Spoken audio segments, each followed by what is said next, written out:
program. This is Chris Report, and he can assure me that St. Simon's down in Boulders.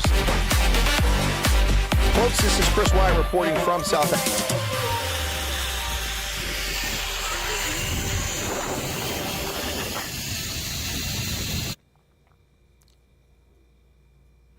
Herzliche Glückwünsche bei uns. Oh Mensch, Meier, ich kann eigentlich nicht reden auf Deutsch heute. Ja, herzliche Glückwünsche bei uns. Unsere Sendung heute kommt aus Pennsylvania wie normal. Ja, ich hoffe, dass alle sind in guter Laune. Ja, tja, na, wie geht's? Bonjour tous, je suis Chris, je viens des États-Unis. Notre transmission aujourd'hui vient des États-Unis au Pennsylvanie. J'espère que tout le monde sont en bon humeur. Ouais. Hello, folks. Welcome back to the program. This is Chris live in central Pennsylvania. And yeah, I have hope and I have faith that things will get a little bit better each day. That, of course, is Dean Chancey, the singing Texan, singing God Bless the RSA for the hate wankers and racists out there. I don't know how you can't like that song. It's just so beautiful. Nothing but South Africa. Well, let me say hello to everybody in the chat before we get rolling into the news today. Boy, folks, I got a lot of news to cover today, and I'll zip through some of it. The MK party is in disarray, or is it? The EFF is threatening treason, or is it? And Joe Biden is competent, or isn't he? Val Cooper, welcome to you. Teresa, dropping a bucket. Janet Liddy in from South Carolina. Paulie, wow, the brains behind the operation. There he is right there. Ants, how's it going? Monray Siebritz, Chris Stang. Hey, Chris, how's it going? And then we've got Pip Jacobs, Patrick, Congo Chris, Brian Lawrenson, Gina Molman, Charles Van Onselen, the voice of reason from Amazon Todi. Brian Lawrenson, Clive Streak. Eric is here. J. Pat is back again. Trevor Bush, fleshing in from the 5th team. And Philip Kruger has just become a subscriber. Buy a donkey, Kialebo. Yeah, so fleshing in from the 15-minute city of Oxford in the United Kingdom. Die Vereinigten Staaten, Nation. Yeah, okay, so Miss Puma's back once again. Debbie says, please hit the like button. Please do that. James Bowie's here. And we've just got Gert Janssen van Rensburg has become a member. That's membership, 36 months. Thank you, Janssen van Rensburg, for your membership and your longevity. For the folks who don't know, as a retired U.S. Army colonel and a soldier, a salute is a sign that, number one, you're not bearing a weapon. That's why it went up like this initially when we first started doing it with knights on horseback. And we do it properly in the U.S. military. None of that English stuff. We do it like this. Fingers like that. And it's a sign of respect. A senior officer will return a salute of a junior subordinate.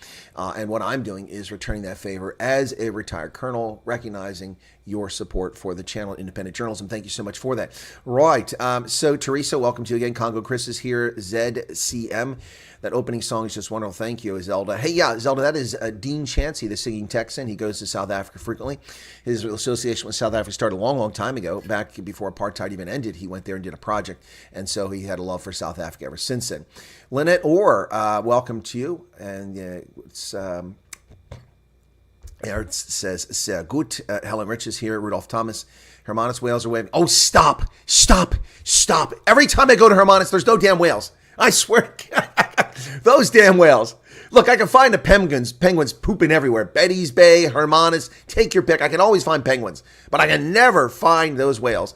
The closest I've ever gotten is a tail popping up there. Hermanus and the whales don't like me. It doesn't matter what time of year I go there, the whales. I was there the other day, no whales. And guess what? When I was inside having lunch with some folks, the whales made an appearance. Of course they did. Eric is here. Garrett says, grüß dich. Okay. Sean Gunther back. Welcome to see you again. And then who else we got there? We're going to get to the news here shortly. Robert Franklin Moore. Congress, is true that different branches of the military have different salutes? No, not in the U.S. military. They're all the same. It's just that some of us, like Marines in the Army, know how to execute the salutes. The other services just sitting on their bum, don't know how to do it. Woo, inter-service rivalry. Got to love that. So, Laudi Monday is in from Howick. How's it going there? Chris Pop is back hard at work. And there are whales on the beach of Durban. I've never seen a whale in Durban. I've seen, but I think I know where you're going with that statement. Jean Rose says, I got 5 minutes. What's going on? Well, what's going on is the MK is in disarray. The EFF's threatened treason, or is it really just political hyperbole? And of course, Joe Biden is competent. No, he's not. We're just kidding. That's fake news. All right, so we're going to get to it. There's your 5 minute. Whales like a podcast. Sean, a dad joke. You slay me. Aidez-moi. You slay me. Ménage à quoi? Squad says, what's your take on the Springbok Squad announcement? Pretty good squad. Looking forward to it. You can catch, Patrick just gave a super chat of 35 Rand. 18,000 fires. Oh, 18,000 subscribers. Yeah, we're a long way off from where we once were. But remember, tens of thousands of people are watching this program, but they're not subscribed or not logged into a YouTube channel. Therefore, I get no credit for the views. I get no subscribers. I get no hours watched. And 100% of any ad revenue goes to the poo tube. They get it all. That's why I disable the advertising for this when you're watching it live. That way, if they're not going to promote my channel, then I'm not going to let them make any money. After it's over, there is advertising. You have to watch it as a replay, but then I get a little bit and they get a little bit. So there you go. What's your take on the Springbok? Okay, I already got that. So Rudolph Thomas, I live close to Hermanus. I'll let you know when the whales. Well, thank you very much. You know, I didn't have a whale of a time, but I did have a good time. Hermanus is always a lovely place to visit. And nice Russian sub West Coast. Okay, Peter John Vust is back again.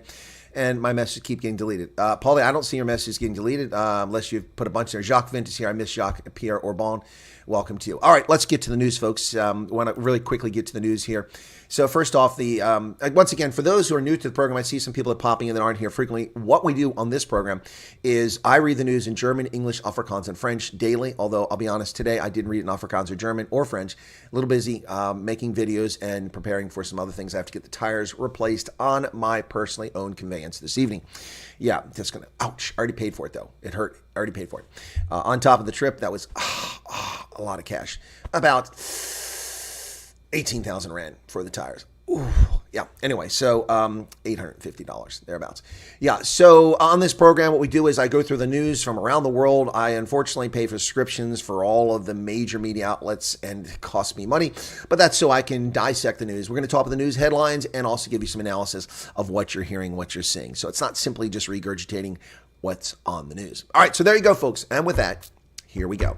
All right. Vilma Rasmus, welcome to you as well. So here, by the way, there we go. All right, so the MK Party Secretary General Arthur Schwane has resigned, but Jacob Zuma says he was fired. Say what? What you talking about, Willis? Former President Jacob Zuma's MK Party has appointed his fourth Secretary General in less than 6 months. Now, his resignation letter said, in the last 2 weeks, I've realized the volume of work in my office is huge and beyond my limits, especially because I have other competing business interests that I'm pursuing. Ouch. So he didn't do it full time. 4 Secretary Generals in 6 months. Wow. MK has really got some internal issues, but we shouldn't be surprised. They've got some open public issues as well. But again, the Secretary General relieved in a shakeup at the MK Party, Jacob Zuma's MK Party. Yep, this story by Villani Ludidi in the Daily Maverick. Senior figure has been replaced. The MK Party as Jacob Zuma shakes up his leadership. Meanwhile, Zuma has been called to appear before a disciplinary hearing on the 17th of July in the wake of his suspension earlier this year by the ruling African National Congress. And that hearing is finally taking place. Of course, we know that Fikile Mbalula cowardly delayed that hearing until after the election. I'm not really sure that helped the ANC. I think they thought it might help them, but it did not.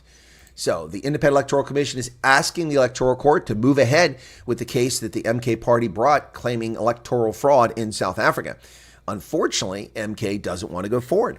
The IEC has asked the court to go ahead to decide an application to set aside the election or urgently convene an oral hearing without accepting any more court papers. It seems that MK is slow rolling and claims they have evidence which they have failed to present to the court.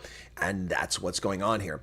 So what's going to happen? Well, probably not much will come out of this. This election will not be set aside. First off, South Africa doesn't have the funds to rerun the election. That's number one. Number two, there's very little enthusiasm for another vote.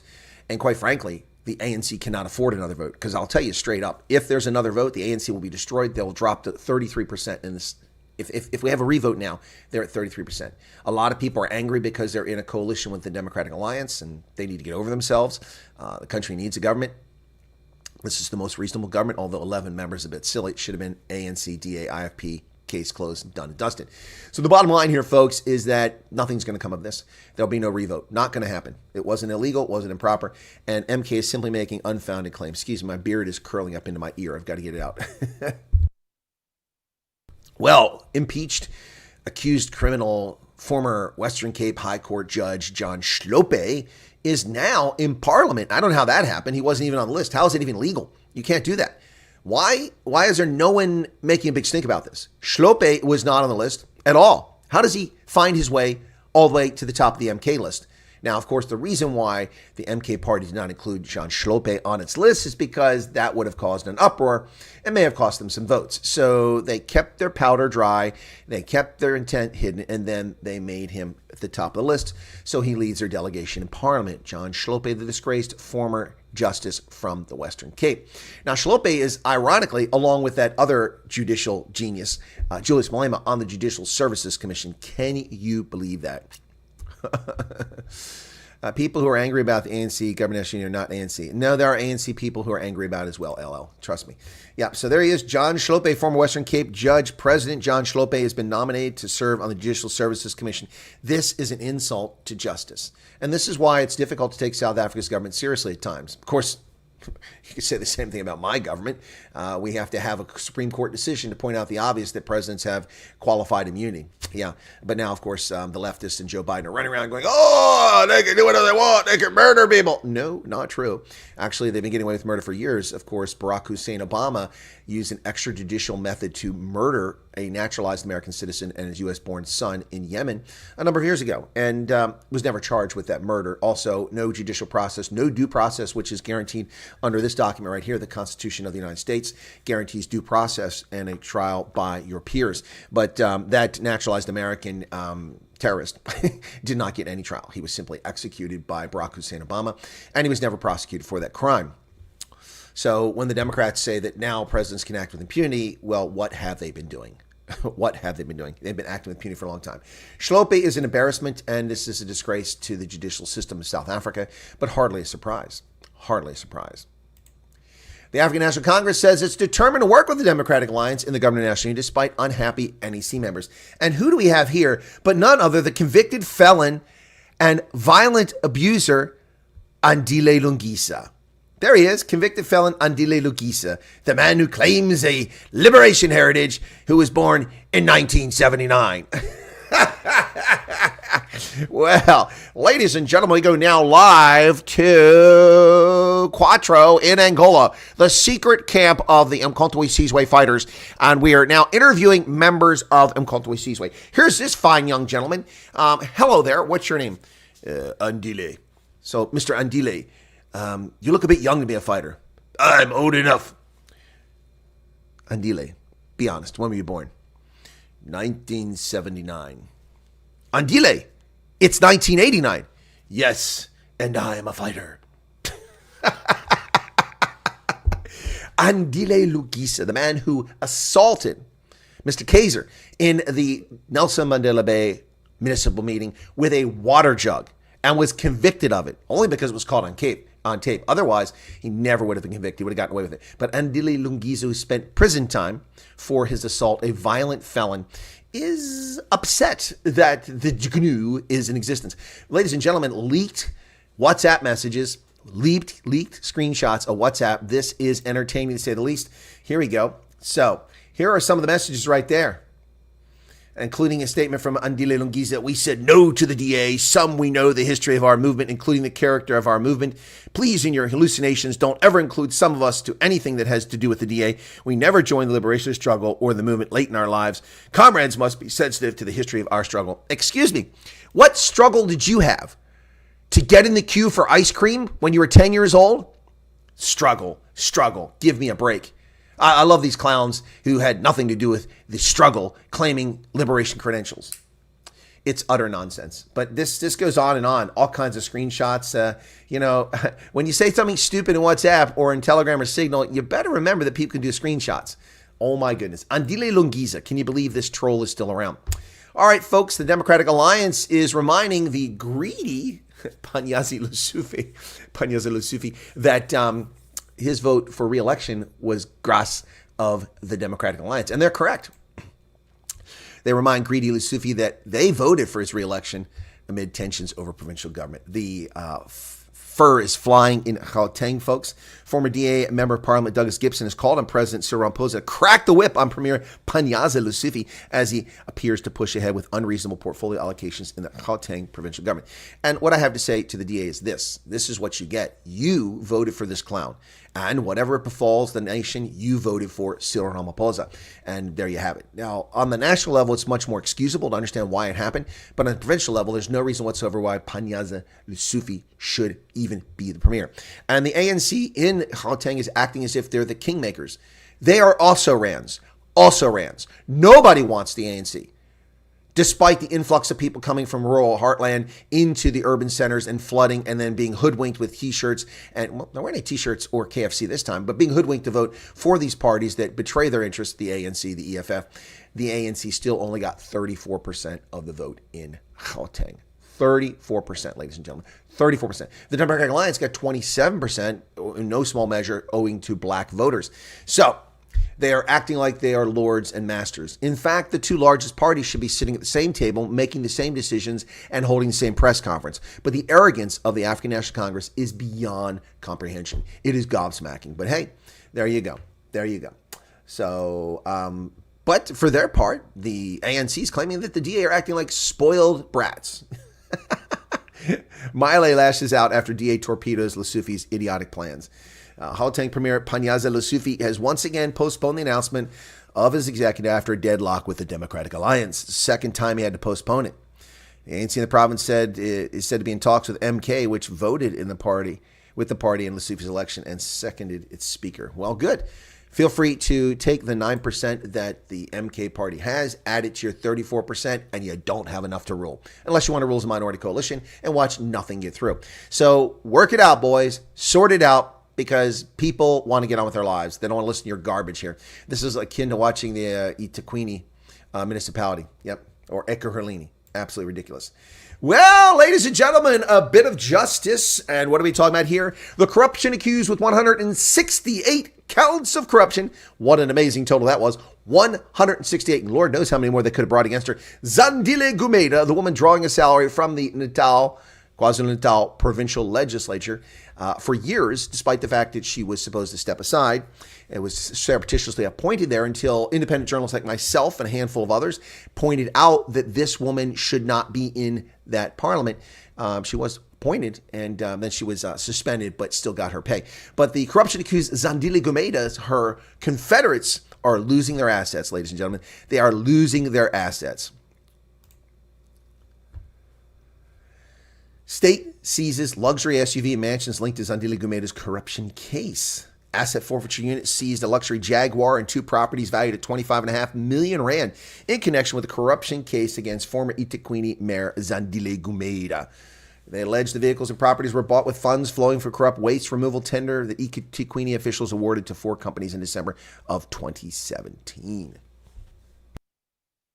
Well, I'm not a big fan of asset forfeiture, especially when someone has been convicted, but nonetheless, it is an interesting development. Well, ladies and gentlemen, what will be the substantive outcome of these cabinet appointments? Well, one of them is already taking shape here. Of course, the civil rights group AfriForum has long proclaimed that they're willing to work with this corrupt government, as long as the government isn't corrupt, in helping restore infrastructure and services, because AfriForum has assets and resources and members who can affect change. But of course, the government has no interest in change because it didn't benefit them. Well, now we find that the infrastructure portfolio belongs to the Democratic Alliance. And of course, the new Minister of Cooperative Governance and Traditional Affairs is Velenkosini Hlabisa from the Inkatha Freedom Party. Hlabisa is being approached by the AfriForum folks to work on the country. Poor municipal governance affects communities all over the country, and the Department of Cooperative Governance and Traditional Affairs, now under the control of Velenkosini Hlabisa, plays an important role in rectifying the situation, according to AfriForum. They've extended a hand of collaboration with Velenkosini Hlabisa, and the group has also presented many ideas for improving municipal governments. There you go. So, interesting. So we'll see what happens if anything comes of that fruitful. Standard Bank, if you have an account there, folks, a lot of stuff going around social media right now about bank accounts being raided and broken into. Oof, that's not good. That's not good. Standard Bank denies systems breach as clients report stolen funds. Yep. Yep. Standard Bank says they can confirm there's been no breach of their systems. Well, they have a checkered past accounts being broken to, but none other than Gerda Sten, the 3-time Comrades winner, says her bank account was broken into, and she spent over an hour on the phone, no one answering it. And that was when she posted to Twitter. That was at 1:43 in the morning my time, so early your time today. Turning our attention today, we're in Botswana, where the Botswana Defense Force, despite heroic efforts to maintain their C-130 Bravo fleet, all of them are now grounded because of pressurization issues. The aircraft cannot be pressurized over 10,000 feet, and therefore it limits their function. They burn a lot more fuel at lower levels, and also if they're in a combat zone, they need to get above 10,000 feet to escape from surface-to-air missiles and such, and small arms fire. Well, they're all grounded, which is devastating to the Botswana Defense Force. However, congratulations. At the end of June, the United States donated a C-130 Hercules model. Excellent for the Botswana Defense Force. They're back in business. Now they have their own C-130 once again. U.S. Ambassador Howard von Franken and Marine Corps General Michael Langley, commander of U.S. Africa Command, participated in the official transfer of a former U.S. military C-130 Hercules aircraft to the Botswana Defense Force. There you go. It's a C-130 Model H, or Hercules. No pun intended, because that's the name of the aircraft. That will give them the capability, once again, to supply their troops who are deployed in peacekeeping missions, which they rarely do, but also to do a host of other things, including transport. They do have a number of CASA transports, but this is a much larger transport, the C-130, and probably the best aircraft on the planet for what it does. Turning our attention, East Africa, President William Ruto is in a lot of trouble here, folks. A lot of trouble. The Kenyan government, he says, will have to borrow 1 trillion shillings. That is $7.6 billion. This comes on the back of protests, violent protests across Kenya, which led to the deaths of many protesters at the hands of law enforcement trying to maintain order. This comes after they tried to block taxation, and now the government will have to borrow more money. Kenya's credit rating is not exactly the best. Where the $7.6 billion is going to come from, that's just to keep the government open. That's not to do anything additional. That's scary.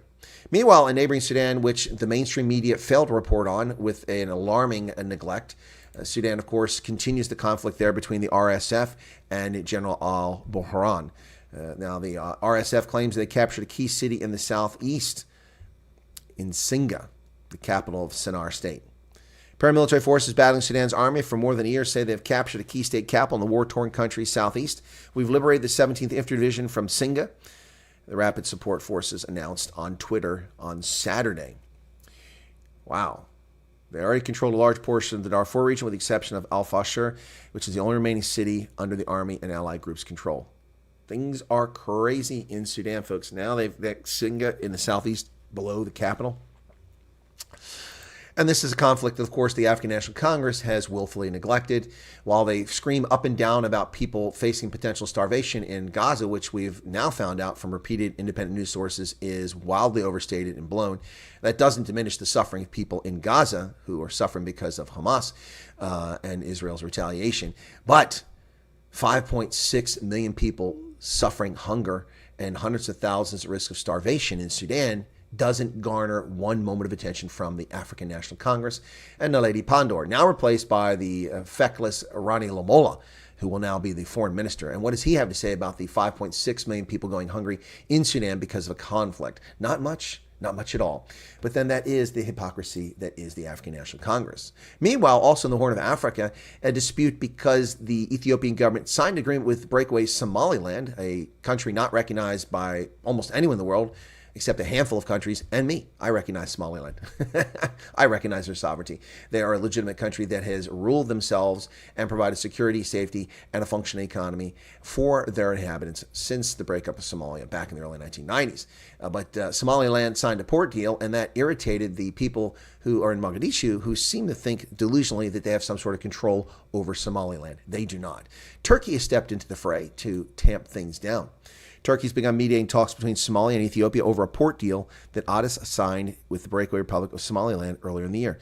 Ankara and 4 officials familiar with the matter told the news at Reuters. Negotiations are the latest attempt to mend diplomatic ties between the East African neighbors, whose relationship soured in January when Ethiopia agreed to lease 20 kilometers of coastline in exchange for recognition of its independence. There you go. So Ethiopia recognized Somaliland along with Chris Wyatt. Millions of people. Look, folks get upset about load shedding in South Africa, and rightly so. but over 634 million people across the continent of Africa have no access to electricity whatsoever.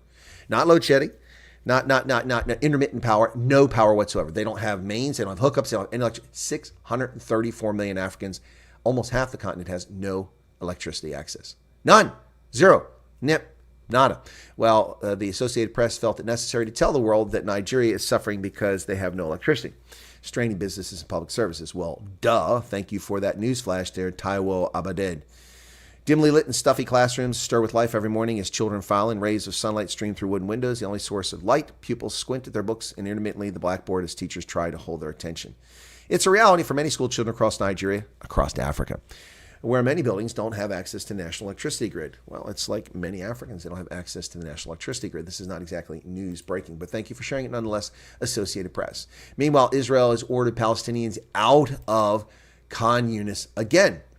It'll affect 250,000 people, many of whom have nowhere to go amid difficult conditions, warned the United Nations. The United Nations said Tuesday that up to 250,000 Palestinians could be fleeing from their temporary shelters in the city of Khan Yunis as fresh evacuation orders from the Israeli army suggested that further battles loomed. Israel pulled its forces back from Khan Yunis in April after an assault that devastated the city, but on Monday it said civilians must vacate more than a dozen of the eastern neighborhoods again, an indication that they are about to resume their offense in Khan Yunis to go after Hamas. Got a feel for those folks. New Zealand. Once the fantasy of leftist is falling apart. I'm loving it. I'm loving it.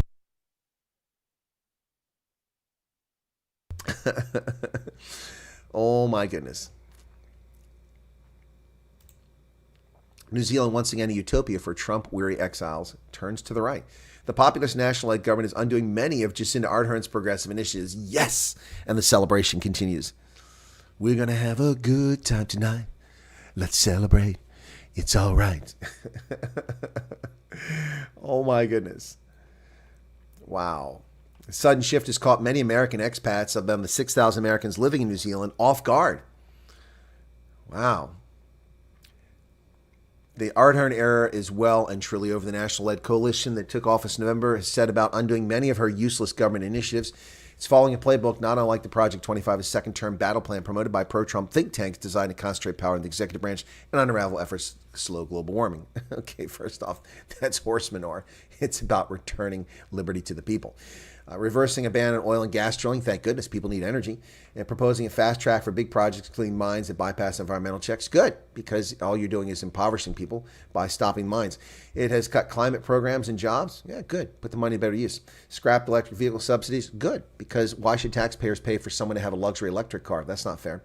Abandoned plants for one of the world's largest marine sanctuaries, well, that might be problematic.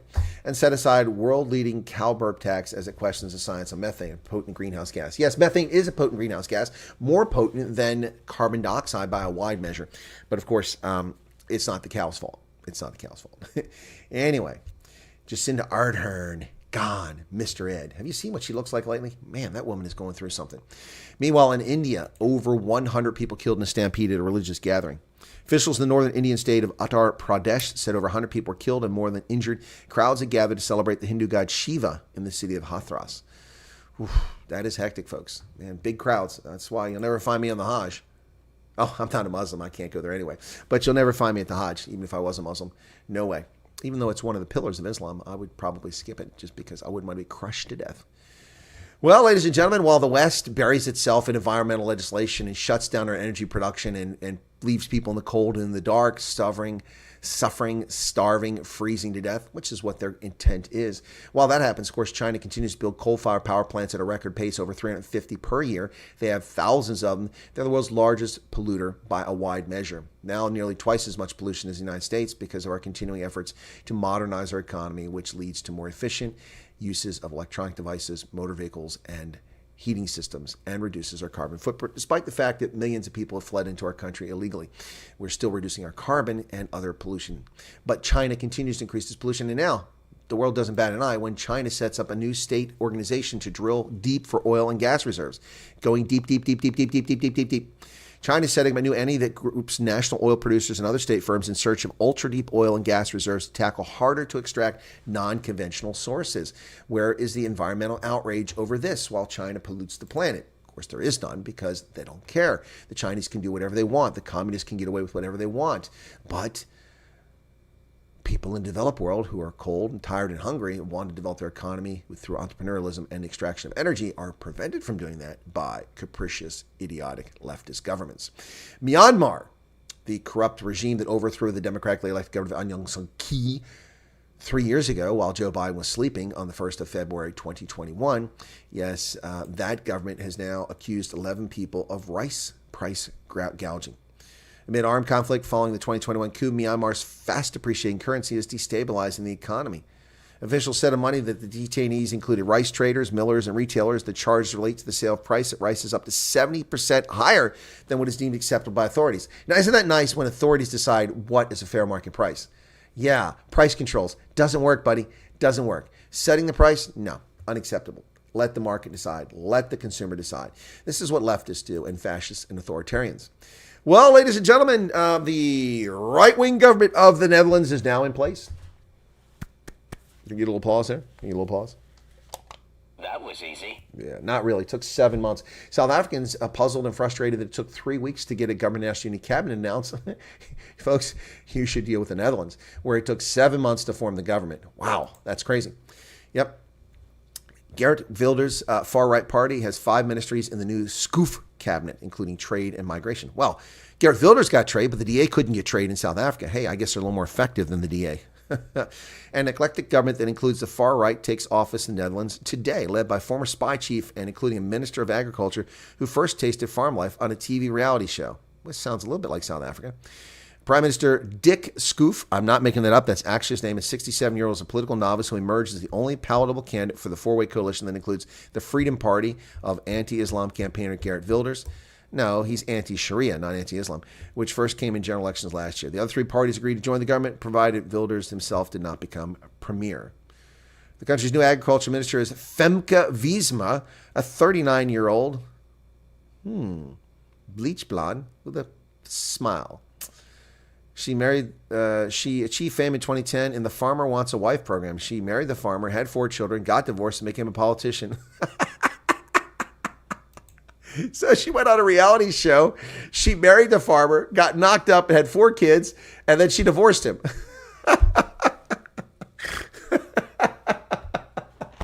Oh, dear God. That's too funny. That's too funny. Wow. Meanwhile, the Netherlands is sending its first F-16s to fuel the conflict and the death and murder of Russians and Ukrainians. Yeah, Ukraine's first F-16s from the Netherlands will arrive soon, according to the Dutch Defense Ministry. Yep. Kaza Ollengren said yesterday that delivery of the first aircraft will proceed soon. She did not say exactly when they were. Why do all these countries have female defense ministers? What's that all about? What's that all about? I'm not opposed to it. I'm just curious why.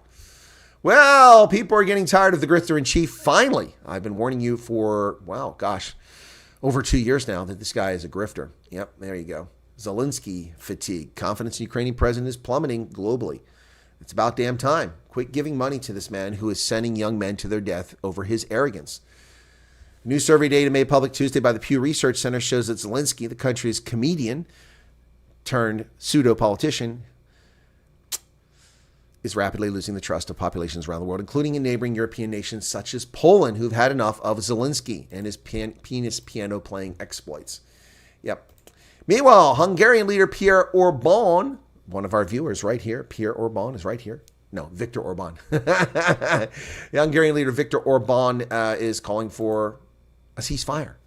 Wow, a world leader actually calling for a ceasefire in this conflict that Joe Biden, Jens Stoltenberg, Vladimir Putin, and Volodymyr Zelensky seem to want to fuel. Orban has repeatedly blocked or weakened European efforts to provide Ukraine with security assistance throughout the war because he doesn't want the war to continue. Hungarian Prime Minister Orban, a prominent critic of providing Ukraine with military aid, has said, let's have a ceasefire. Wow.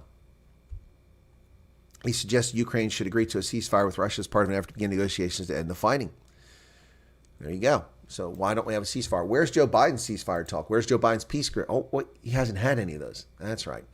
Meanwhile, the United States will, of course, continue to fuel the conflict. There aren't enough Ukrainian men that can die on our behalf so that Joe Biden can cover up his crimes. No, there just simply aren't enough, folks. So we're going to send another $2.3 billion of money that we don't have that could be used to pay down our debt. There you go. There you go. Defense Secretary Lloyd Austin, part of the circle jerk circus of clowns in the Biden regime, the man who hid his life-threatening illness from the president when he went under the knife, said today that the U.S. will soon announce an additional $2.3 billion in military aid for Ukraine, including anti-tank weapons, interceptors, munitions for Patriot, and other air defense systems. Wow. Look at the Ukrainian defense minister. He looks like a prisoner there. He looks like that guy that tried to overthrow Putin. Remember him? The cook. Well, ladies and gentlemen, in a historic development, Finland and the United States now have a defense pact. Finland, of course, has joined NATO recently, but now there's a bilateral defense pact between the United States and Finland. Could you ever imagine such a thing would happen in your lifetime? The verb Finlandization came about as a consequence of the neutrality and the neutering of Finland in foreign policy. Now we are threatening the very existence of Russia by including Finland as a bilateral treaty partner for defense. This is opening up 15 military bases for the deployment of U.S. troops. Now, don't expect to see U.S. troops deployed to Finland, but do expect to see future exercises, U.S. troops going there briefly and passing through, and this will irritate the Russians and raise tensions unnecessarily. Under the new pact, Helsinki opens up 15 military bases for potential use by U.S. forces. Finland's parliament yesterday unanimously approved a defense treaty which allows U.S. military presence and the storage of defense materials, so it will be a forward staging base for us to put stuff so we can attack Russia. Well, that went really well. Yep. The agreement, which creates a framework for U.S. activities and more permanent presence in the Scandinavian country, will see the creation of certain military zones. Wow. So, Finland, deep in the pocket of the U.S. now. Look, I love Finland, but this is provocative. It's unnecessary. Meanwhile, U.S. military bases on high alert in Europe. Threats against them. U.S. commanders in Europe have placed bases at a higher state of alert, Deputy Pentagon Press Secretary Sabrina Sang said today. Sang wouldn't comment on intelligence matters, but said U.S. commanders in Europe raised the threat level in response to a combination of factors and not related to a single threat. U.S. European Command is taking steps to increase vigilance for our service members, their families, and our facilities, he said during a Pentagon briefing. This was done at abundance of caution. What the hell is this? These aren't real soldiers. Those aren't real uniforms. That's like a World War II recreation in earring. No, what the hell is that? What is that garbage? What nonsense stuck in that story. Satellite images reveal Cuban-Chinese military operations underway in the building of surveillance systems in Cuba, just 90 miles from the United States. Analysts identified 4 electronic eavesdropping stations, including a previously unreported site near the U.S. naval base in Guantanamo Bay. Images captured from space show the growth of Chinese electronic eavesdropping stations are believed to be linked to China, including new construction at a previously unreported site 70 miles from the U.S. naval base in Guantanamo. Wow, here you go. There's the antenna yard, the dish field, the new SIGINT facility, antenna field, warehouses. Looky there. That's a satellite image from Bechucal, a site in Cuba. Chinese facilities on the island can also bolster China's use of telecommunications networks to spy on U.S. citizens. And here you go. That's the Al Salao site. Concentric circles would indicate an antenna farm, much like the elephant cages that we had in Germany during the Cold War.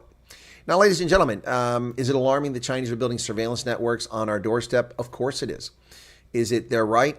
Well, if they've signed an agreement with Cuba, it's their prerogative. Certainly not their right, their prerogative to do it.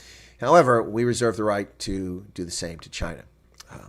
It's competition in the post-Cold War world. We're headed towards another Cold War.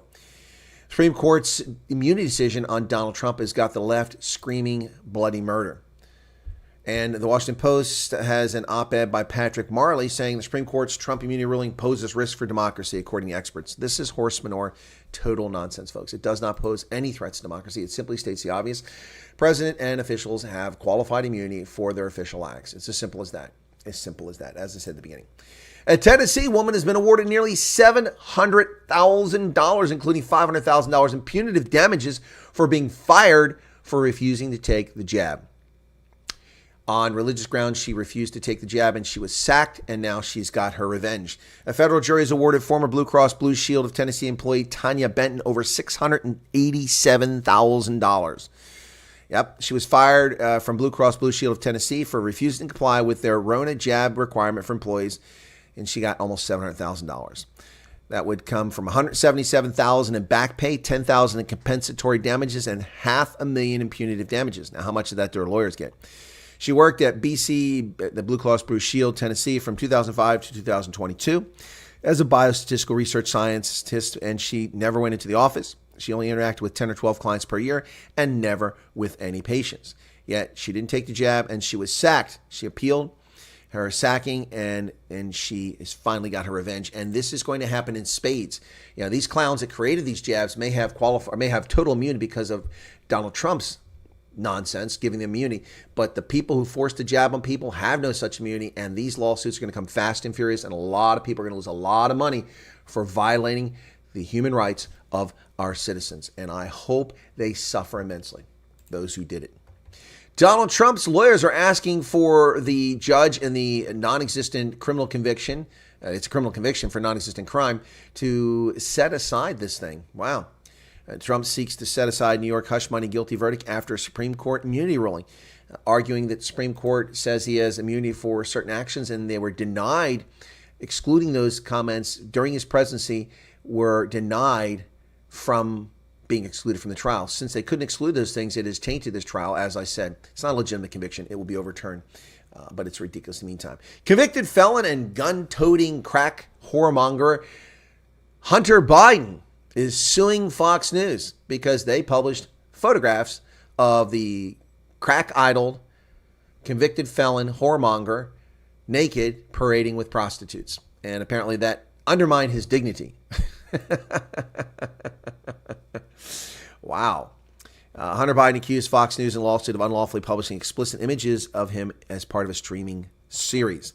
The streaming series, The Trial of Hunter Biden, which debuted in Fox Nation back in 2022. So it's a series of mock trial of Hunter Biden on charges he's not faced, and includes images of Biden in the nude and engaged in sexual acts.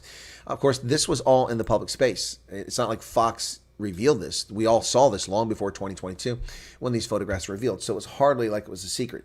So they're going to win this case. Meanwhile, YouTube is now providing privacy tools to protect you from artificial intelligence content. If you feel you're the victim of someone making a video that's artificial intelligence, you can ask YouTube to remove it. YouTube quietly launched privacy rules last month aimed at helping users take down AI content that simulates their face or voice. If YouTube finds that the content violates the AI privacy policy, the video creator must remove the video from the website. It's unique for the YouTube policy, which usually lets creators change their videos to private, even if they violate YouTube community guidelines. That's a lie. That's a lie. That's a lie. On my videos on my original channel, never violated community standards, and they were removed. The strike was taken down. I wasn't allowed to make them private. Nonsense. All right, that is the news for today, folks. Got 147 people here currently, 101 likes. Thank you for that. Just a little bit of super chat revenue came in. Let me go back and look at some of the chat here and catch up with you guys and interact with you a little bit here. So where were we at? Chat's a little slow today. Where was that? Patrick gave the 35 Rand for the 18,000 subs. Thank you for that. Okay. We told you to salute with a flat hand to hide the oil and grease on the inside. Oh, is that what Drop in a Bucket says? You were told that. Okay. I was already here. MK doesn't want to go forward because they will get less votes. I don't know about that. Emil Thert's here. Chris Ehlers. JPat. Saw a message today. MK threatening violence again. I haven't seen that. I scream, we all scream. Yeah. Robert Franklin Moore. He is there only because of our justice system. What else we got here? Chantel Boyson. Hey, Chantel. Lasufia is coming for your job. Wake up, CR. Yeah. Robert says he's thinking of my dry throat having a beer. Well, I'm glad you're enjoying the beer. Is it an actual beer or is it a Casa Lager? That's not beer. I have to hate to inform you that. All right. What did ANC hope to achieve in 30 years? They had perfect opportunity to build this country. Yes, they did. The African National Congress had every opportunity. They did not have a mass flight of talent.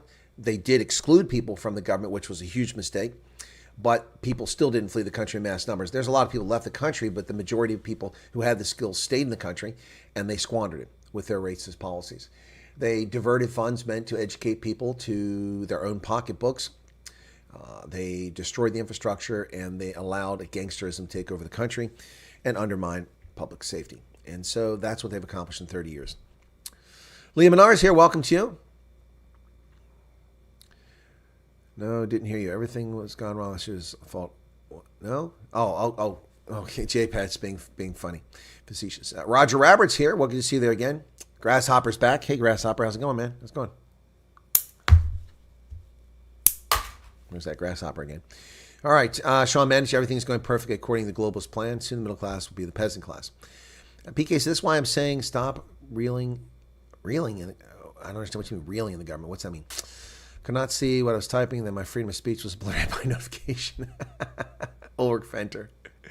Alter Bridge, welcome to you. Chantel says, Chris, Nesus Las Gisa Ek Impetora Mut, Waverly, okay. Menlo Park. Are you trying to say Park School? You're talking to the other Chris, you're not talking to me. Okay, stop relying on the government. That's what PK was trying to say before they got interrupted there. You see the new Minister of Education. You can see there's nobody home just from the face. Really? You got a problem with Garube? Okay, I've met her before. Seems like she's got her head on straight. Green electric vehicles in South Africa burning coal to charge your car. Exactly, Rudolph. How stupid is that? Yep. Okay, what else? Harley Quinn is here. Is it true that politicians use a magic 8-ball to make decisions? No, they roll the dice. Give me a 6. Come on, Mama needs a new pair of shoes. Damn it. Snake eyes. Yep, soon they'll be arriving. Okay, Clive says 99. We're past that now, 115 likes. LL Entertainment, Kiev coup attempt. Are you saying it just happened, or are you predicting it? Sean Folshank says, farm murder suddenly very prevalent again. Strong statement message from Neil DeBeer on his YouTube feed. Action needed. Respect to Neil. Probably worth playing, Chris. I haven't seen it. I did see Neil put some content up, but I had not seen that, so I'll take a look at it. Right side says 2.3 billion out of 224 trillion is worth it for world peace. World peace by fueling a conflict in Ukraine? I'm not sure I follow your train of thought. Yep. Right side is next. Being next to Russia is a national security threat. Yeah. Farm murders tactic. Okay. Grasshopper says the cow is considered a holy animal, so there can't be any complaining. And what did Sean have to say? I think some of the murders are unquestionably racist, but I agree the problem is broader than that. It's a vulnerable class of people beyond racist. Yes, and that's something I've talked about extensively, Sean. Rural insecurity is a consequence in no small measure of the gangsterism that the government of South Africa has allowed to flourish for the past 15, 20 years. On top of that, the obliteration of the one thing that actually made a difference in rural insecurity, and that was, of course, the commando system, on the fraudulent claim that it was a racist system. It had nothing to do with race. It had to do with self-defense and had to do with law enforcement. They were a very effective reserve force performing coordinated search operations and drug seizures and responding to attacks on farms, among other things. Now, I have reported endlessly about all farm murders, not simply white farmers, but also black farmers, Indian farmers, colored farmers, farm workers, farm managers. But of course, that doesn't make the news because news has a particular bent that they want to push so that they can divide society. So the black racists can whine that people only complain about white people being murdered, when in fact, it's not the fact. We complain about any life being illegitimately stolen. Yep.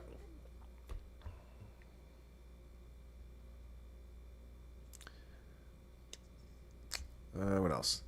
Now, ladies back. Welcome to you. And then Clive says, why does your medical aid want 2,000 Rand from you?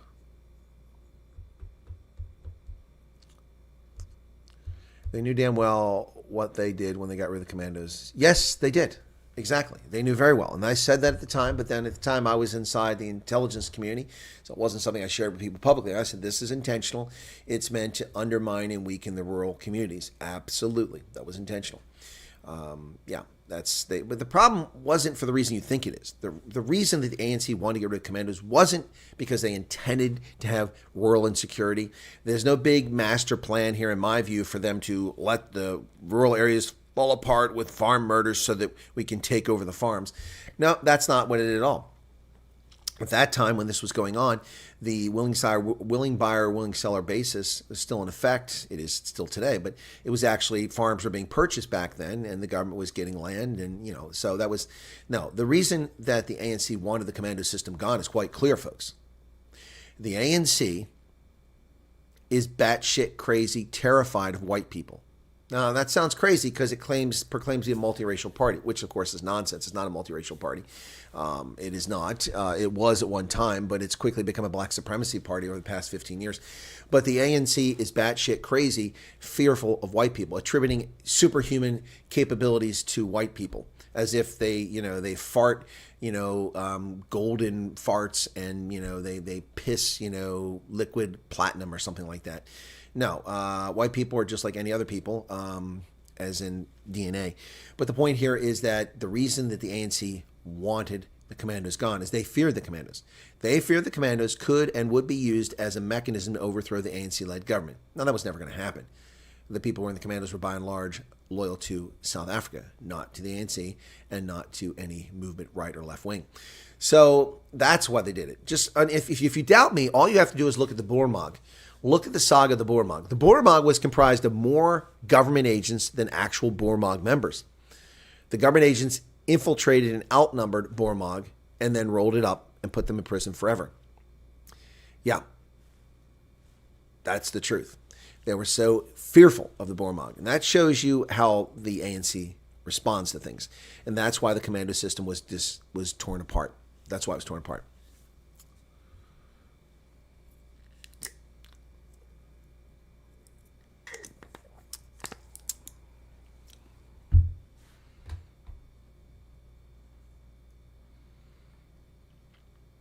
Venezuelan gangs taking over New York. I hadn't heard that.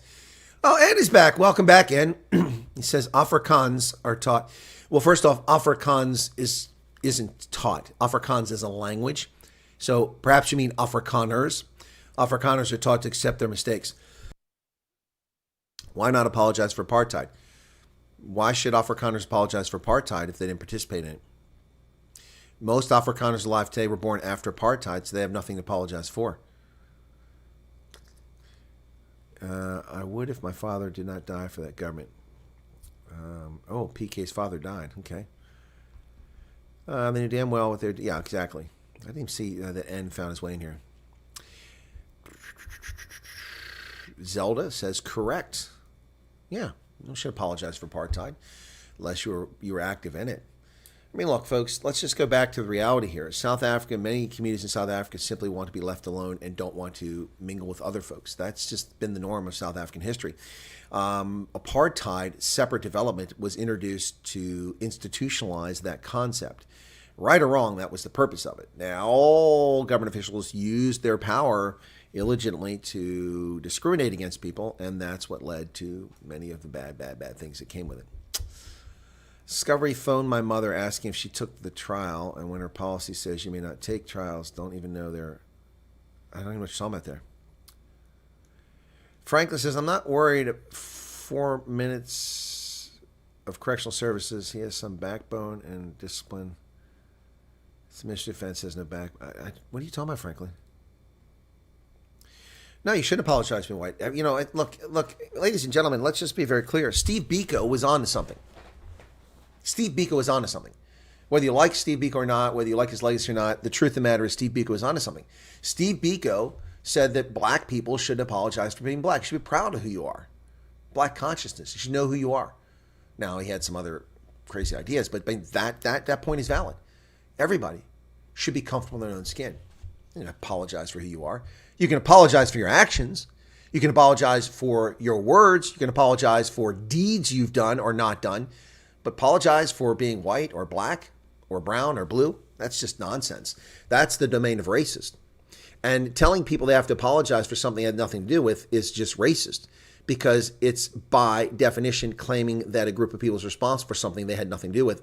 And the claim is based solely on their skin color. So utter nonsense. Now, N quantified that or clarified that by saying Afrikaners, said Afrikaans, but I think N meant Afrikaners.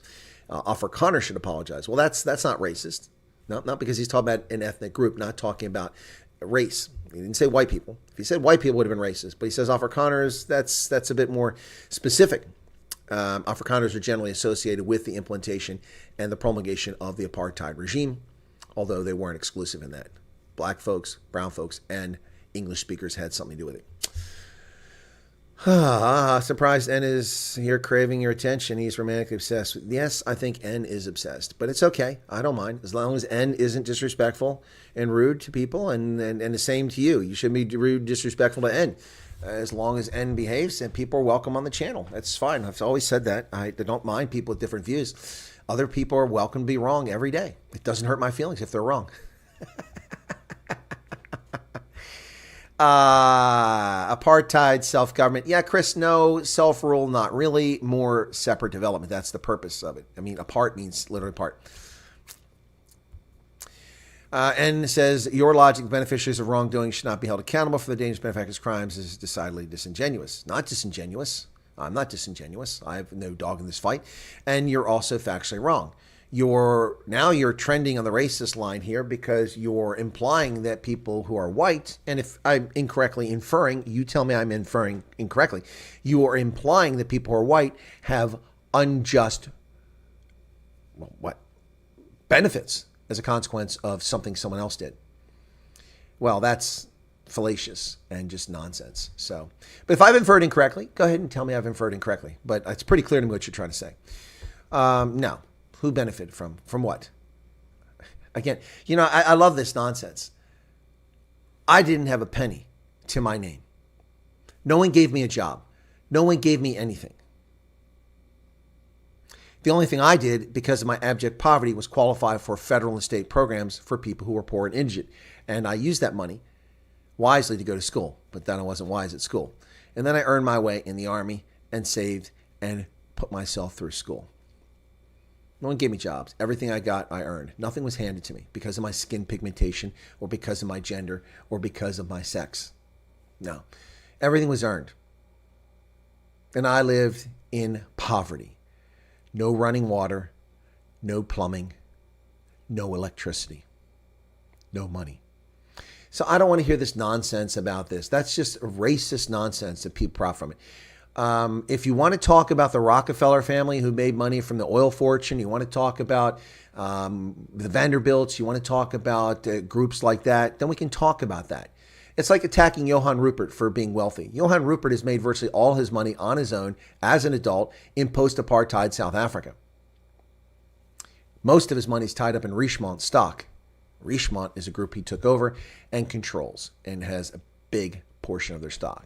And just a full disclosure, I have a few shares in Richemont too, which I bought years ago. It's a Swiss-listed company that trades in luxury goods. And one thing that never drops is the market for luxury goods during times of crisis. So there you go. Michael says Trump is extreme. How so, Michael? How so? See, that's the magic of America. See, that's what the left is trying to destroy. The thing about America is that we don't buy into this horse shit that you're responsible for the sins of the fathers. You are not responsible for what your parents did or your grandparents did unless you were complicit in it. You are not responsible. The sins of the father do not come on the son. You are not forced in a caste system of India to forever be someone that cleans shit out of a hole, or that makes bricks, or whose daughters must be sold into prostitution. You're not forced into that life like they are in India. You're not forced into anything in America. Every generation is their own generation. Every man, every woman is their own man or woman. We do not carry the baggage of monarchy and dukes and knights and nobles and serfs and slaves. We do not carry that baggage. Everyone in America is an American, and you can be whatever you choose to be, and you can, as long as it's legal, and you can achieve whatever you hope to achieve by simply having drive, enthusiasm, and competence. We don't buy that horse shit. Because daddy was a chief doesn't make me a chief. That's nonsense. Now, we occasionally have the nonsense where people think they're pseudo-royalty like the Bush family or the Kennedy family or the Pelosi family, but most of this country does not adhere to that garbage. And that's one of the secrets of our success. You can be the son of someone that did something evil somewhere, and you're not tainted by it. You can start over. You and your family shouldn't be banished for generations because of the actions of someone you had no control over. It's utter nonsense. And it's something that is the domain of weak-minded, cowardly racists who use that, and leftists. Germany was not made to pay reparations for the Jews. Once again, and your facts are wildly incorrect. You are so mistaken. So mistaken. Who made Germany pay reparations to Jews? No one made Germany pay reparations to Jews. That's simply nonsense. The German, West German government, not Germany, the East Germans never paid. The West German government chose to pay reparations to, and they weren't reparations. They chose to send money to develop Israel, which people call reparations. That was a choice. The government did. Now, the taxpayers didn't get a say, but they did vote for the people who chose that. Germany was not made to pay reparations. No, that's nonsense. And there's a very distinct difference between what you're talking about and what you said a few minutes ago. 30% was about the new Minister of Defense. Oh, yeah. Well, yeah, exactly. All right. Unfortunately, forced conscription was the law and not to report national service criminal offense. Well, yeah, during the National Party era, that's correct. Congo Chris calls N out and says, by your logic, Zulu Kingdom owes reparations to the descendants of the victims of Shaka's genocide. 100%. 100%.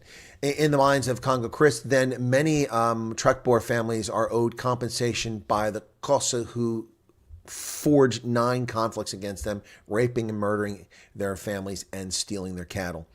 You could say the same thing about the Trekboers going the other way, but the point is that, it's a silly argument. Stop believing the government will save you and start building communities. Yep. What about conscription? Trump dodged draft. No, not true. Simply not true. Trump didn't dodge the draft. Where's your evidence of that? Where's your evidence that Trump dodged the draft? What did Joe Biden do for the draft? Joe Biden was of age. He was a university. Donald Trump was a university. It's not dodging the draft. That's nonsense. Draft dodgers went to Canada. Draft dodgers went to Canada, Michael. Those cowards went to Canada, and they can stay there. They're welcome to stay there.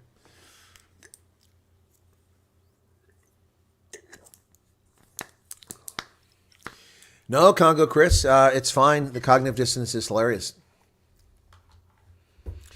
Sean says, and would do well to come here with an open mind and heart and listen. You are clearly hell-bent to control the channel, but you are having no effect. Try to be less hate-fueled. He's just Mike Rowan. Well stated. Well stated. 100% on that one. Speaking 100%, my mobile phone is charged at 100% now. I got to run out and get new tires later on, so I want to make sure my phone didn't die on me while I was out, because I'll probably spend all my time surfing Twitter and stuff like that while I'm out on my phone later on today. All right, so Charles Arnold says refusal was 6 years. Conscientious objectors could also serve in municipalities for 4 years, or you could go 3 years SAP. Okay. Pete's Time says, have you read all the books in your... No. I have not read all these books, no. These are mostly books I've acquired recently, and I keep updating them. Looking to see which of these I actually enjoyed that I have read, because I have read a few of them. Stalin's War over there on the far left side, which is almost off camera right there. That one, I've read a fair portion of it. It's not bad. Rigged by Molly Hemingway, which is the yellow spine over here. That's about the 2020 choosing event. That's pretty good. Yeah. But most of these are newer books that I buy, and I rotate them off as I bring newer ones. And I have a whole bunch of new ones I just got from South Africa. So, yep. 3,000 meters high. Good Lord, for electricity. WhatsApp message is still being deleted. What are you talking about? You didn't say WhatsApp.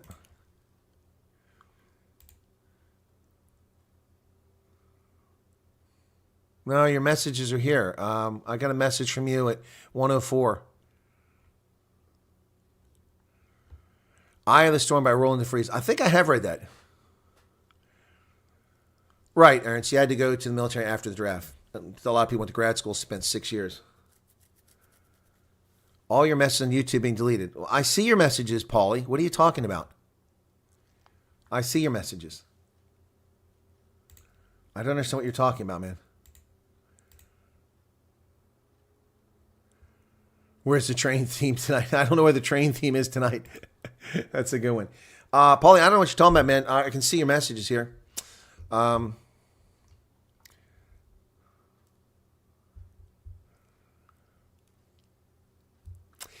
And says that Sean's open your mind means abandoning black people's legitimate claims. Blacks demand $5 trillion in reparations. What blacks? Where? And for what?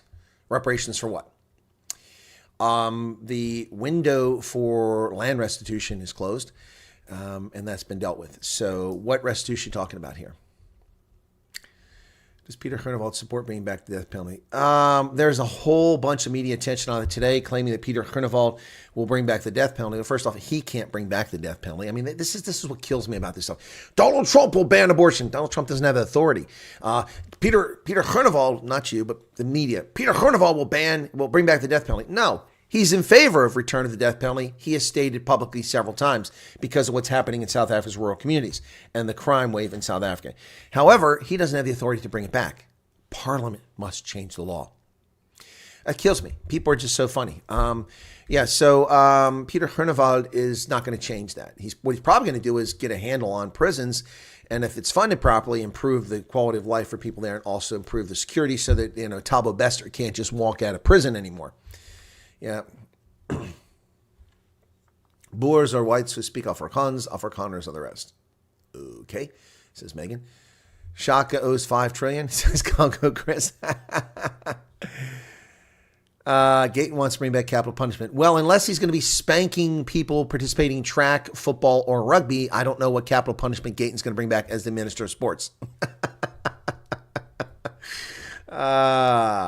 Yes, Megan, Peter Hernewald has publicly stated he favors the death penalty, but I haven't talked to him. I had a request in to speak to Chris Pappas, one into Peter Hernewald, both of which were delayed because of the election. Pappas should be back now from his vacation, and everything's done, so I'll reach out again and see if I can't get that done, and then we'll also try to get Peter Hernewald back on the program. Also, I'd like to get General Bantu Holomisa on now that he's deputy minister. And I would love to ask him a question, but it's impolite to say, are you disappointed you're not the minister? Because that would be impolite to the person that he has to work under. How do I unban someone in chat? I don't know, Charles. You probably have to go in your personal account and look in your settings and do it there. There were some exceptions, as with any rule. Okay.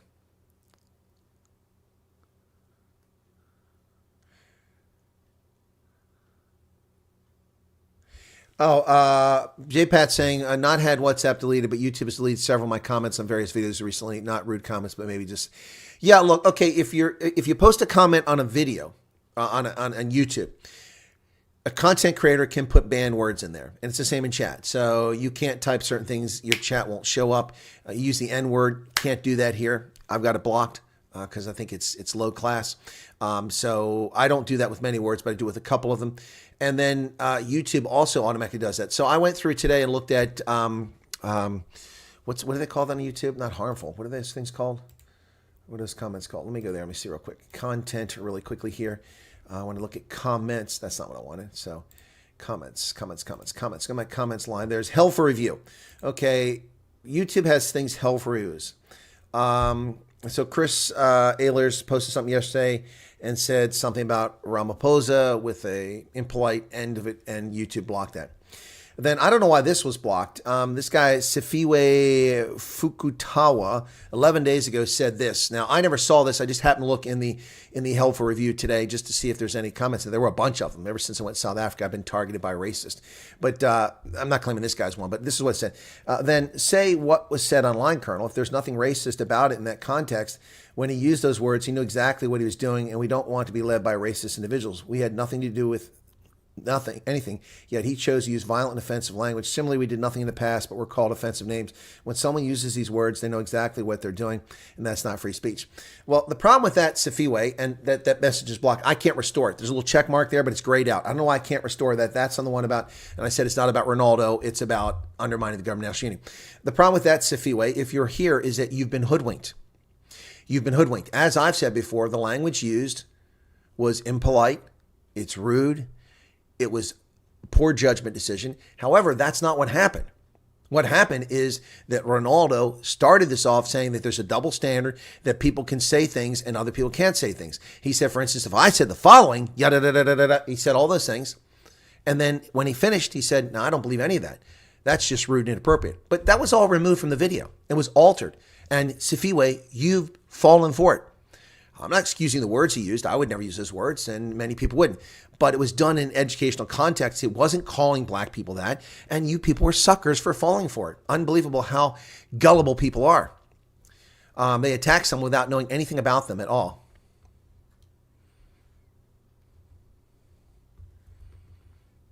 All right, so these are hell for review comments. So this guy, Felixi Manuel 2065, told me, run your pie hole just for content. And he's laughing at me. It says potentially inappropriate. I didn't do that. I didn't even know it was there. He was being disrespectful, and YouTube caught that. So that's what happens.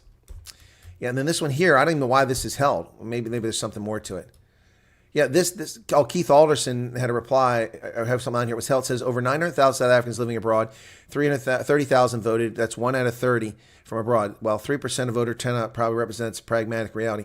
There's no reason that should be blocked. It's not inappropriate. There's no racism. So I don't know what YouTube is doing.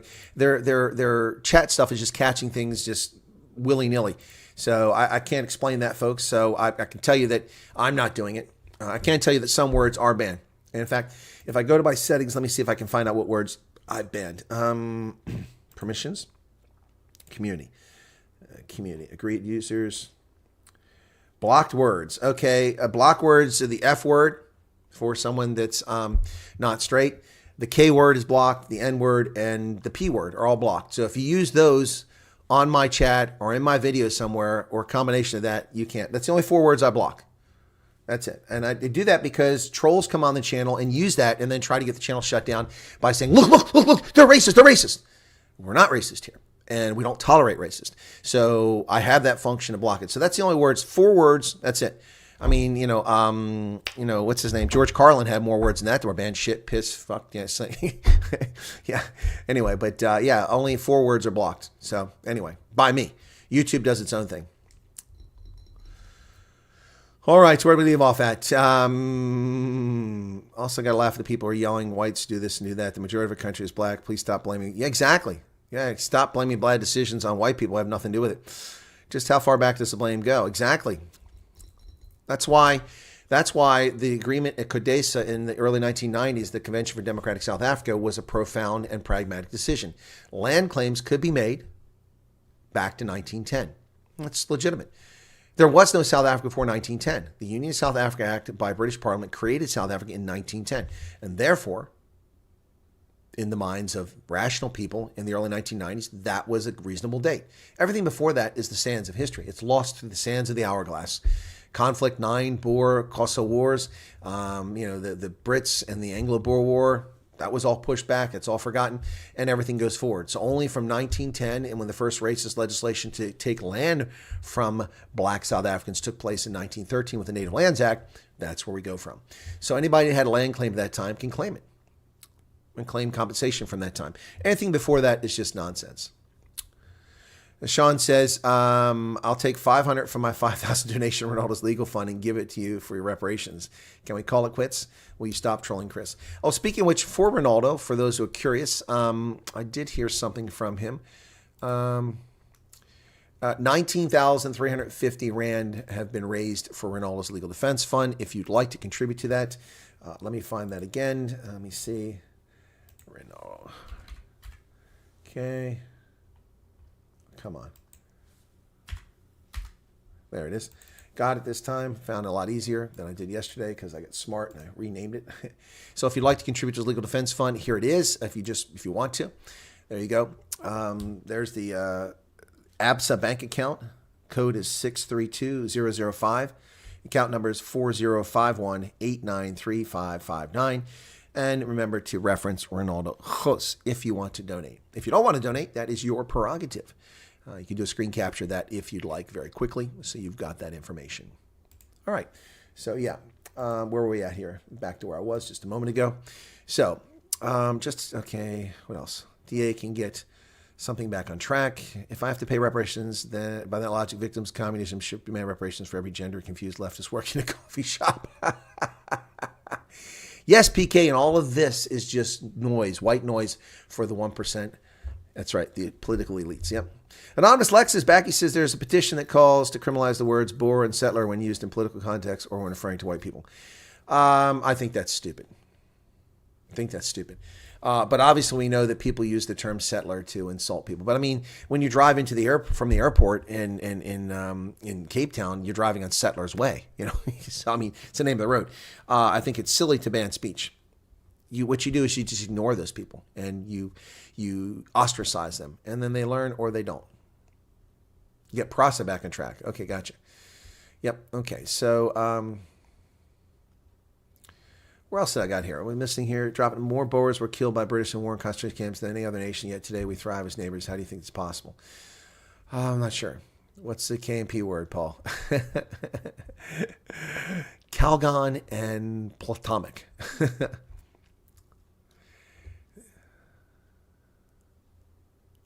Anne Marie's being a smartass. Paul is claiming the 1910 decision was not legal. How so? How was it not legal? It was a British colony. And they created it. They won the war. To the victor goes the spoils. Intellectual dishonesty, says Grasshopper. Okay. Ronaldo says, hello, everyone. Sorry I was watching live stream of the Gauteng situation. Thanks to everyone who has and was willing to donate. It's greatly appreciated. Is that still going on? I didn't even look to see. Is that nonsense going on at Gauteng? My goodness. Yesterday I was watching that. Just comical. I don't know where that's at. So, yep. Anyway, I do have a members only live stream from 4 years ago for Ronaldo host showing up, but it's for members only. I'm getting a little miffed. Morning Shot got 26,000 for the Let's Talk About the GNU. I did an in-depth, insightful, cogent, incredible analysis video and got 2,000 views. All SABC. So is it over then?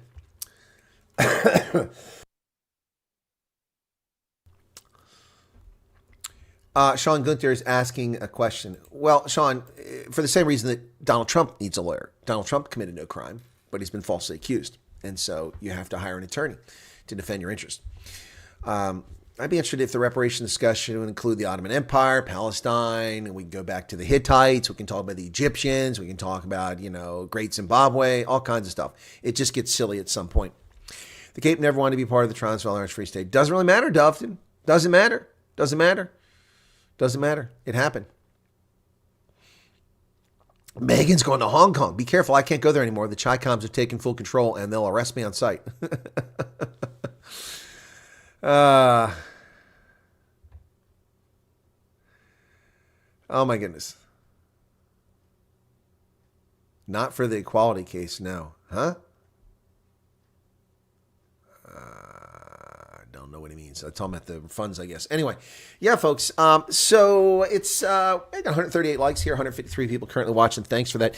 Our regular audience has grown back to the numbers that it was some time ago. So I'm glad to see that. Thank you all who are now tuning in on a regular basis. Listen, I'm going to be an interrupted schedule this weekend. Friday, I've got 3 rugby games to call. The first one is the Griquas versus the Pumas. And then after that, when I would normally do my news, the Sharks and Lions are going to interfere with that Curry Cup action. After the Sharks-Lions game, I will do my news on Friday, which is July 5th, the day after Independence Day, and the day after the elections led by the British national who is running the United Kingdom into the ground. Rishi Sunak holding election to insult America on July 4th. Yeah, so on July 5th, 3 rugby games. On Saturday, 2 rugby games, but I'm still waiting for a banner for the Cheetahs game before I can set it up. I'll be doing the Cheetahs versus the Griffins, I think it is, on Saturday, and then the Springboks hosting Ireland. Sunday, it'll be Province versus the Bulls, so that's a lot of rugby this weekend. And Friday and Saturday, my news programs will be disrupted, so there you go. Boy, what else? There is a petition that calls to criminalize the words. Yeah, no, Anonymous Lex, I already read that. Why are you posting it again? Did you hit copy and paste by mistake? Yep.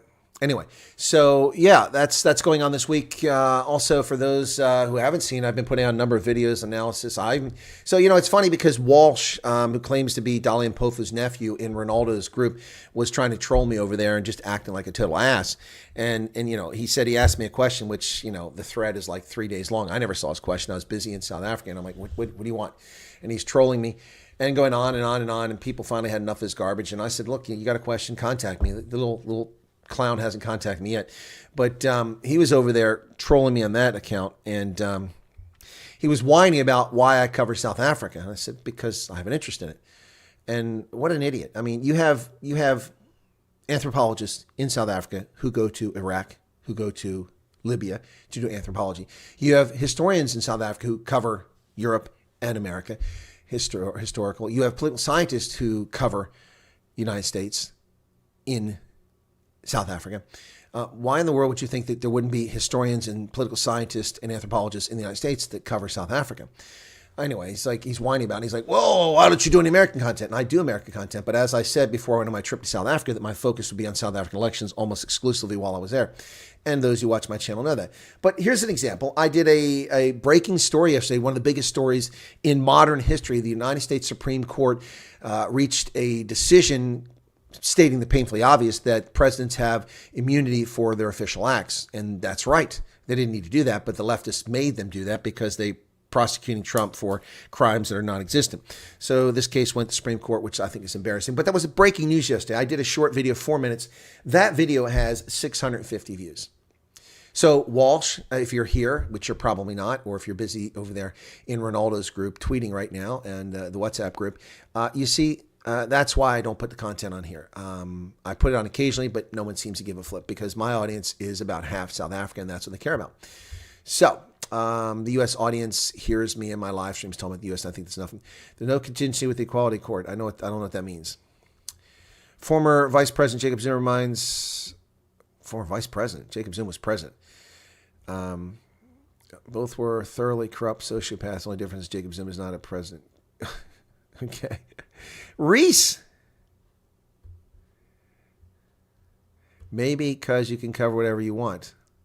Huh? I don't know what you're saying there, Reese. You're laughing about something, though. I'm going to laugh. I've seen your parents more recently than you have. Oh! Once a king, always a king, but once a night is enough. Ah-ha-ha! Once a night is enough. Oh, my God, really? Of course it's really. You know that. Is that really Reese, or is that... Oh, okay, it is Reese. Okay, that's low. Well, I don't know what your comment was. I wasn't sure how to take it, how it was directed. Cornelissa says, rugby is literally how South African government needs to run. We'd be the best country in the world. I don't know about best country in the world, but you'd be up there, that's for sure. That's for sure. Anyway, let me take a look real quick. I did an EFF video earlier today. Sometimes those trend well, sometimes they don't. It's starting to tail off now. But 2,700 views. That's, hey, you know what? I'll take it these days. And then my red flags was yesterday. That one didn't do quite as well. I was talking about the troll that said you only. Oh, thank you, Reese. Thank you. That's why I said I didn't know what you said. I didn't know how to take it. Yeah. So yeah. And then the latest one here, which is the home affairs thing about Leon Schreiber. That one's trending normal, but I've gotten a few subscribers from that, so pretty cool. By the way, folks, for those who are curious, we're up to 18,057 subscribers. Thank you for that. Still a long way from the 23,000 we once had on the original channel. It took only 5 months to achieve, but again, it was artificial. Everybody was on the internet because of the COVID scam and couldn't go anywhere, so hundreds of millions of people were on, and so your chances of getting an audience were much larger. A lot of people have lives. They're busy. Things going on, so they're not here much. But it's good to see Reese. Reese is a rock star, man. Good to see her. How's Yanni doing, by the way? I haven't talked to Yanni in donkey years. YouTube does what? What did Lex say something there? I missed something. Internet, my guy, you're always so defensive. My net lagged and skipped a part where you were live, so like 10 minutes is unwatched. Always so defensive. In what way am I defensive, Lex? No, I'm not defensive. I respond to people when they attack. I ignore a lot of it, and sometimes I respond to it because it's to teach people things. So did I respond to something you said, Lex, that was defensive? I don't recall what it was. Chris, cover the new ministers. Oh, yeah, Anne Marie, I've done it a lot. In fact, I just did a video on it, but not enough people are watching as far as I'm concerned. Let's see. I did the red flags, Ramaphosa's questionable GNU cabinet appointments, and I'll do another one probably tonight after I come back from, or maybe this afternoon before I go, on the good choices. And again, I came up with what I thought were good choices, but I had to update the slide because when I cut and paste the text from the news report, they misspelled Valencosini's Chlabisa's first name incorrectly, and I missed it, and then I think one of my viewers caught it, so I had to fix that. So I updated that slide, and I'll use it, and I'll do a video on how there are good picks in the cabinet. So yeah, I did do it. Also haven't spoken to him much. He is streaming at Twitch at the moment. Aha! Okay.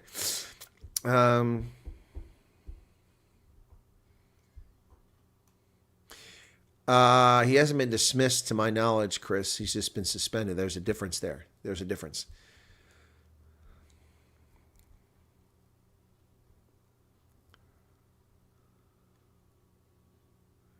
Our feature is doomed. Our feature? What feature? You mean future?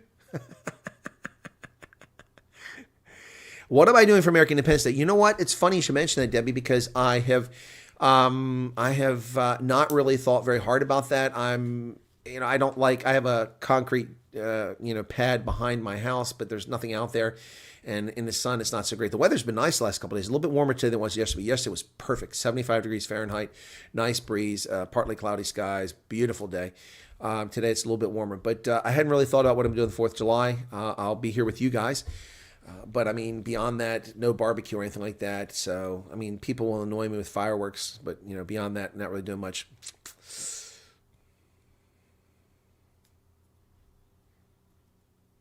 Yeah, so I haven't really thought about it. Thank you for asking. No, it's funny because I've been asked to be interviewed for a program, and I won't disclose what program that is, but I've been asked to be interviewed for a program on U.S. and South Africa relations, and I'll be doing that next week after the holiday because the person didn't want to interfere with my holiday.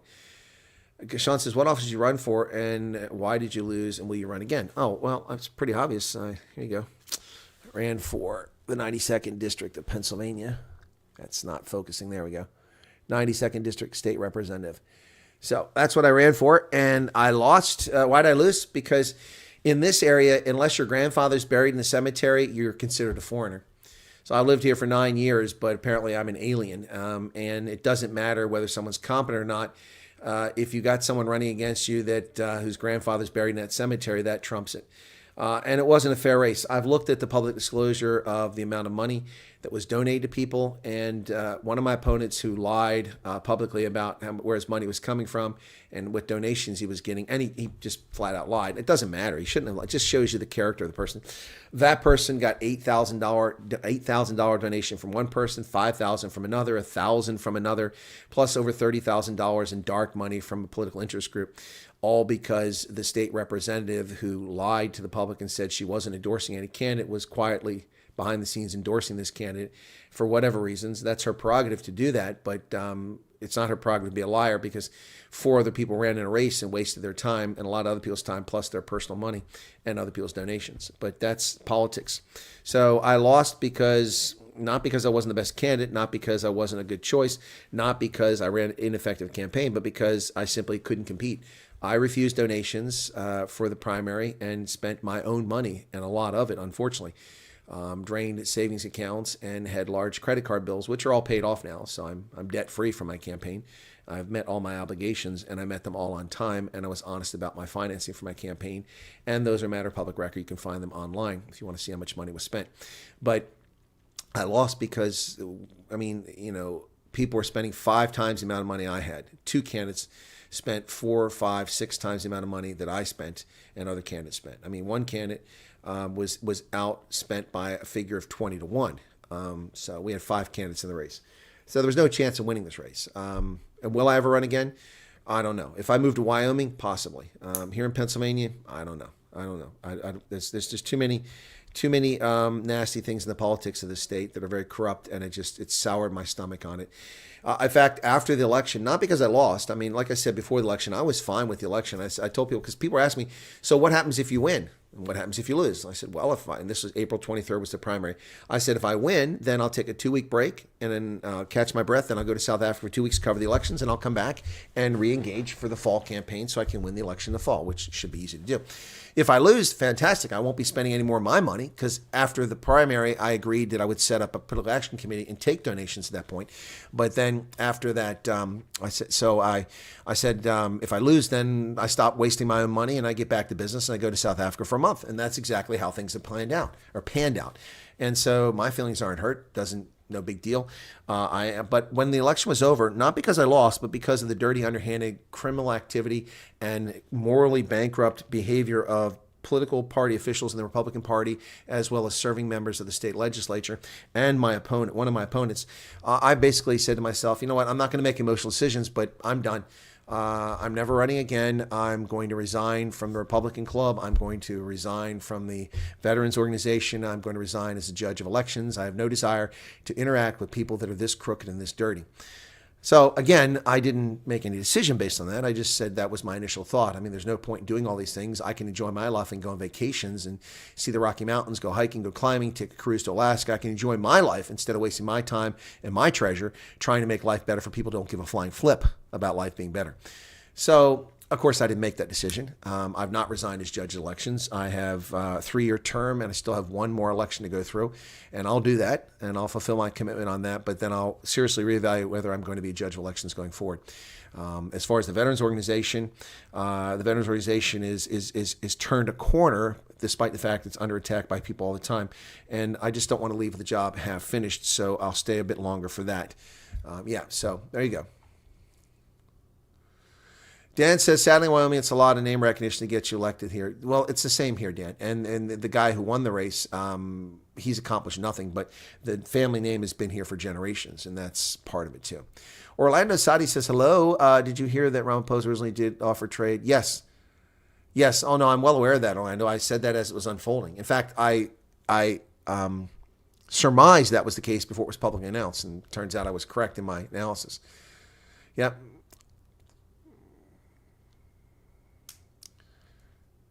Does the Shronda still earn a salary? Freelance Kate, I would assume he does.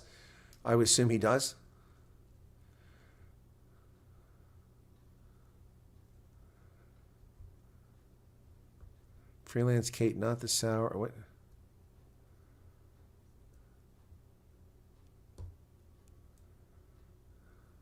I don't know what you guys are talking about. Dan Bailey in from Wyoming, folks. Good to see Dan. How's it going out there, Dan? Good to see you there. Sorry, I was just trying to see what was going on there. Let me take a look. I want to check these videos real quick. Whoa, cancel. What the hell's going on there? What the hell? Why does it tell me to change that? I wasn't changing anything. Just trying to see videos. That's wild. Okay, so YouTube acting up. That's not really going anywhere. Let's see how that one's doing. Yeah, just barely above. Okay, so yeah, I like the photo I put there. I mean, those last 3-4 videos, I've had some pretty good. I think actually all of them going back to the Who Needs a Canoe. I think 1, 2, 3, 4, 5, 6, 7. Yeah, 7 in a row. I've done pretty well there. So anyway, with the banners. Seasway wouldn't have a problem with you if you're white. What's Seasway? What are you talking about there, Grasshopper? I have no idea what you're talking about. Good evening, Arc Precision. How are you this evening? Hope you're well out there. So let me just check on a few things here very quickly, folks. Let me close that off. And reload this. Ramaphosa. Dan's listening to me at work. Okay, well, cool. That's good to hear. Looking for something. Let's just go to News 24. Let's see if it's shown up yet. Aha. Okay, Helen Zilla has spoken, ladies and gentlemen. Breaking news. We will not be dictated to, says DA federal leader Helen Zilla, as the DA and ANC fail to form a provincial unity government. Zilla says the DA cannot be called arrogant for wanting people to respect signed agreements. She says that's the way the world works. She says all the DA is asking for is to be treated with respect and equal partners. She added the DA had not gone to the media and said the things the ANC said about the DA at yesterday's press meeting. She said the DA would have been decent and respectful. Wow. She says that they could say they would pull out of the agreement in Natal, but they would not do that and hand over power to EFF. It would be a disaster. Zilla says if the ANC is not prepared to live by a statement of intent, the DA is willing to go into opposition, and that is not a threat. She says that's a rational decision to take. And I agree 100%. In fact, the DA should walk away from Gauteng and let it collapse because they shouldn't be part of an evil alliance in which the ANC, which can't even get 40% of the vote in the province, is dictating as if they've won a majority in the province. Yep. Msimanga says that they asked for the Department of Infrastructure and added that COGA, Education, Health. So they were looking at transport and economic development and include agriculture. She says ANC did not say what portfolios we're going to give them. Zilla says ANC is very divided in Gauteng, and that, in fact, is the case. You can see clearly that the ANC has no unity inside Gauteng, and that's what's fueling this conflict right now. It's like, this Andile Lungiza clown, whining about the government with the ANC, with the DA at the national level. Yeah, so that's why. Yeah, so Helen Zilla's hit the nail right on the head, folks. She's hit the nail on the head. The reason why this is a mess in Gauteng is the ANC is split. In order to bring people on board to have a coalition, they have to dole out patronage jobs in provincial provincial positions. And that's why they're holding on these positions, because otherwise they can't form a coalition. So the ANC is fractured. And this is what I predicted. It's a shame that the voters didn't fracture in the same fashion that the leadership of the party has. Then the ANC wouldn't even have 30%. They'd have 15%. Yep. She says they'll not be used as a crutch to keep the ANC in power. Added, the DA will not allow any wool to be pulled over their eyes. Well, good for you, Helen Zilla. I've not always been thrilled with her the past few years after she promised an interview and then failed to come through. But in interest of full disclosure, I've always respected her as an incredibly brilliant politician, and she's at it again, being brilliant. Mtsamanga said that the DA has not closed the door. He said Zilla is still in negotiations with ANC leaders and that the party secretary, Fikile Mabulula, was involved in the negotiations. Says the DA agrees that the ANC can have a majority, but there must be balance. Should that not happen, they'll take the opposition benches. Yep, there you go. Wow. Wow, Helen Zilla. Maybe that's what Ronaldo was watching. Helen Zilla. I wish I'd known that was on. I would love to have heard that, damn it. But I didn't see that listed anywhere. That's stuff always happening. I mean, usually they do stuff during the day, not when I'm on air. What's the 22 in your clock? 22 degrees Celsius.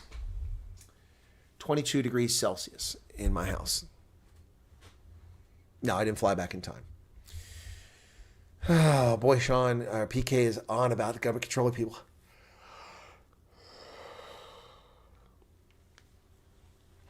Charles said the suspension excluded runoff from being involved in any cabinet positions. He's probably suspended on full pay. Yeah, exactly.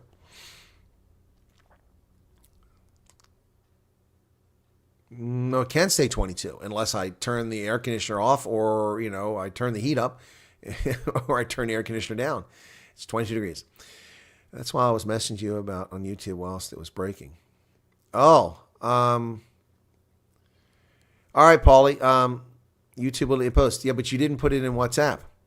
I don't know why they did that. That's weird. Thank you, Paulie. Yeah, nobody else saw that. Yeah, I didn't see. Wow.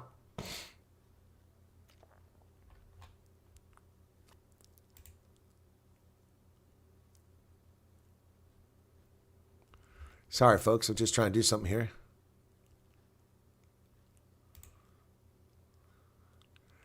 All right, yeah, so I didn't see that, Paulie. No, Franklin, I'm not going metric. I do that so that it's just easier for people to relate to. The only ones I've gotten much better over the years. I can usually do Fahrenheit, Celsius in my head because I know what this is and I know what that is, but not 100%. But when it comes going metric, no, I'm just in the military, man. We use metrics. I mean, we use meters, we use kilometers, we use liters. Absolutely. Helen Zilla belonged to George Soros Foundation. I find that shocking, to say the least. We'll send you the evidence. I was putting it on YouTube, then message you on WhatsApp to cover it. Yeah, but I don't have it WhatsApp, Paulie. See it. No, I believe you, Paulie, but again, that's a shame. I would love to have covered that. Wow, that sucks. 112 degrees in Arizona. That's over 40 Celsius. That's about 46, 48 maybe, 48, close to 50. Yep. And whereas I'm 22 here in the house. Arc Precision says new government is a box of Smarties. Well, I can't stand Smarties. They're horrible. I don't know why anybody likes Smarties. Nasty, nasty candy. Never been my cup of tea. Anyway, but yeah. So where's that other phone at? Hang on a second here. I've got another mobile here. There it is. I need to charge it. This is the one I brought back. It has my dual SIM card. The one's from Africa in here. I'm sure it's dead by now because I haven't been sitting there. Oh, no, it's at 20%. It never died. I've been back for a week, and that phone has not been charged since I left South Africa. It's at 19% because I haven't used. That's pretty good. That battery's lasted a week. Is there proof? No, I have no proof. Abel Bota says South African politics is a crap show at the moment. Yeah, it is, but it's always a crap show. Always a crap show. It's never not a crap show. So yeah, Helen Zilla, good on her. Good on her. Yeah, I'm looking to see if anybody else messaged me over here.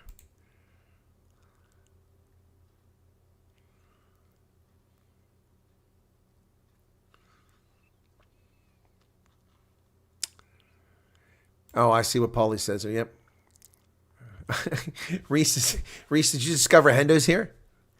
Jacques says, why do people continue to think you can trust the terrorists called the ANC? Being surprised when someone with no morals goes back on what they say makes you a fool. No. Sean, Seasway. Yeah. No. Is he actually a doctor? He's a doctor? I thought his name was Sipo, not Seasway. World politics is a crap show. 100%. I'm going to agree with that 100%. Yep. But you can minimize that control once you have enough people that are on the same page. Judging by the positions that have been allocated, it looks like they are employed by the ANC. Oh, Wayne Ellis. 100%, brother. The DA got nothing substantive here. In fact, I've got up what they got. Here are the DA cabinet positions. There you go. All right, so Steenhuisen, Agriculture, Sifiwe Gruba, Basic Education, Dean McPherson, Public Works, Leon Schreiber, Home Affairs, Dion George, Forestry, Saleh Malatzi is Communications. Got deputies in Finance, Higher Education, Energy, Small Business, Trade, Andrew Whitfield, and Water and Sanitation. That's what the DA got. All of that is what they got. But again, let me show you this chart here, folks, which I made something for my broadcast the other day. Let me show you this one here. Get it up here on the screen. And here is the bottom line with this cabinet, what happened here. And it is a bit shocking when you look at things and you're honest about it. This is the composition of the cabinet in South Africa. And the ANC is arrogant beyond belief. They've played the media perfectly. They played the violin, and people think that the DA is arrogant when it's actually the ANC that's arrogant. Look at this. South Africa's Government of National Unity Cabinet has 32 ministers, never mind the fact it's been enlarged instead of shrank. ANC got 40% of the popular vote, but that represents 56% of the Government of National Unity. The Government of National Unity with 11 parties has 71.5% of parliament. 71.5%. So the ANC got 56% of the vote. They kept 62% of the cabinet ministers for themselves. Now, if you look at what they got in the deputy ministers, the figure's even higher. 75% of all the positions belong to the ANC. The Democratic Alliance got 21.8% of the popular vote. That's 30% of the Government of National Unity, yet they only got 19% of the cabinet ministers. Yeah, they got stiffed. Wow. So they got stiffed, and they don't even realize it. Vasil says, I feel like the DA has entered into apprenticeship in the African national corruption. I don't know if it's that bad. Sean says, is a South African University lecturer, doctor, podcaster, and all-around hateful individual, probably lazy. Yeah, no, I know who he is, Sean. I know who he is. I know who he is. And I've seen his interviews that are just with Gate McKenzie and others. And it just, anyway. ANC is still robbing us. Even seats are missing. Exactly, Val. That's right. ANC is still stealing. They stole seats in the cabinet. Yep. Oh, my goodness. That's too funny. It's a doctorate from Oxford, political science. So what? Doesn't impress me. Judging by the positions. Okay, so what else I missed here? All right. Trump scores mass victory as case brought. Whoa. What? It's dismissed? What? Oh, if that's true, I mean, that's huge news. Where are you getting that from? That's where you get. Let me go to someplace, CNN, see if they've got it. No, I've got nothing on that. Where are you getting that from? No, no, I haven't seen that anywhere. Sue, I haven't seen that anywhere.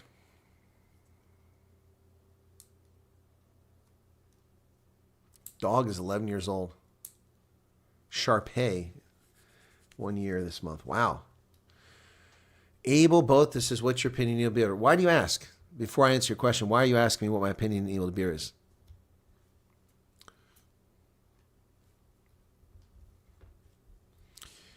Oh, we know who Walsh and Pofu's dad is. Yeah, it's Dolly and Pofu. We're well aware of that. He thinks he's the greatest attorney ever.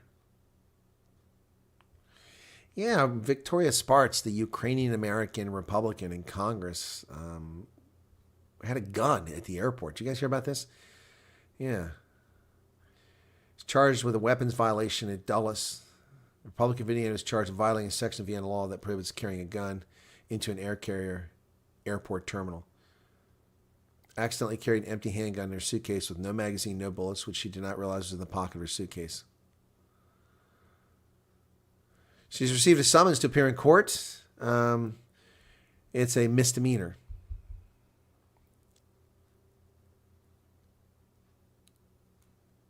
First Ukrainian-born member of Congress elected in 2020. Yeah, people ought to know where their firearms are. I'm just saying. How do you not know where your firearms are? That to me is a bit surprising. Anyway, just saying. Don't know where your firearms are.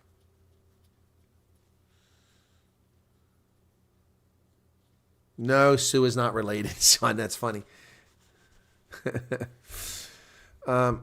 Again, so Abel Bota, I'm asking, why do you want to know what I think of Neil DeBeer? You've seen my interviews on the channel of Neil DeBeer? No? John Huchin, people don't like Trump they are having meltdowns. Looks like they are so excited to just get in the government that they grab whatever. So, exactly, Wayne. Exactly. That's what it looks like in the end. They just settle for it. See Tucker in Australia? Yeah, I did see Tucker Carlson in Australia. It was absolutely brilliant. In fact, I downloaded that. It was incredible. Let me see if I can find that video. Downloads. Hang on a second here. I downloaded it a few days ago. I mean, he was just spot on. He just ripped into them. It's so funny, these dishonest, fake journalists here. Where the hell's it at? Come on. That's not it. That's Ollie and Jerry. That's not what I'm looking for. It's somewhere around here. There it is. Tucker roast the Australians. So much for your address today.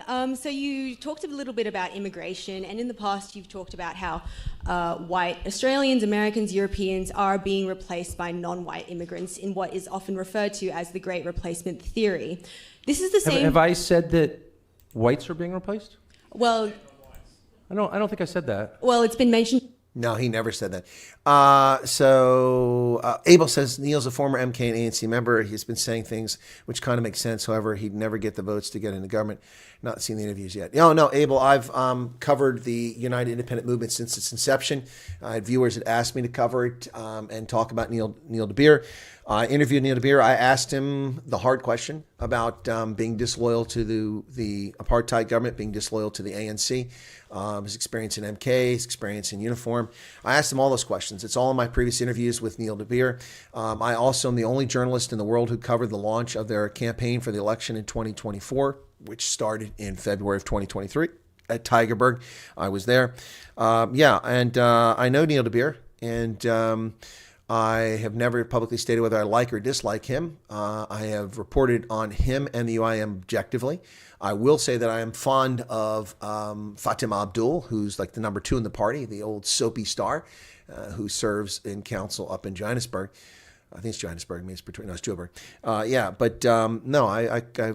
am in contact with Neil DeBeer. If I want him to come on the program, he'd come on the program in a heartbeat. I pretty much guarantee that. What are my thoughts on him? Listen, people do things for whatever reason. But if you look at the track record of what's been going on with Neil DeBeer for the past few years, he's been consistent in what he's trying to do, standing up and championing people and their concerns. So, a lot of people love Neil DeBeer. A lot of people hate Neil DeBeer, and that's your prerogative. I can't change your mind one way or the other, and it's not my place to do that. It's just my place to bring you the information and give you my analysis of things. If you want my analysis of something he said or done, then I can give you that. Wildbear Prepper says, good evening. Personally, I don't trust the DA. They're way too spineless when it comes to government positions. I think you're probably right. LMC says he's a nothing burger right now. Well, as far as politics, the UIM got just 19,000 votes, about 20,000 short of what they needed to get into Parliament. So from that standpoint, LMC, I think you probably made an accurate statement from that standpoint. On your show 4,000 times. And really, when did I say that? On your show. I said whites are being replaced? You have said that before. Really? Yeah. I would challenge you to cite that, because I'm pretty sure I haven't said that. I said native-born Americans are being replaced, including blacks. Native-born Americans. Native-born Americans. And Americans who, like black Americans, have been African Americans, have been in the United States for, in many cases, their families over 400 years. and their concerns are every bit as real and valid and alive to me as the concerns of white people whose families have been there 400 years. So I've never said that whites are being replaced, not one time, and you can't cite it. Untrue. So they just lie about him, just like they lie about me. It's like that little hate wanker I'm not going to mention who keeps running around saying that I said black people are this and that, and I never said any such thing. Never said any such thing. They just try whatever they can demonically. Tucker Carlson never said that. He said native-born Americans. That's exactly right. I know that. Thank you. It's nice listening to your stream. Well, thank you, Abel. Thank you for being here. I appreciate that. Look, you have to decide for yourself whether you believe in Neil DeBeer or not. And all I can do is give the exposure. You can listen, hear what's said, and that's your prerogative. It's the same with anybody. Please ask Trump to come to South Africa. So let's hear some more of Tucker. We just met, but when our relationship starts with a lie, it makes it tough to be friends. So well, you've been lying let's about pull my that back. I'm Press happy Gallery to explain what I as do well, think. So, well, you actually can't say it because I didn't say it, and I don't believe it. And I'm telling you that to your face, so why don't you just accept me at face value? My concern is that the people who are born in the country are the main responsibility of its leaders. And as noted earlier, when those leaders shift their concern from the people whose responsibility it is to take care of to people around the world to put their priorities above that of their own citizens, that's immoral. And they are being replaced in my country, people who are born in the United States. And the birth rate tells the whole story.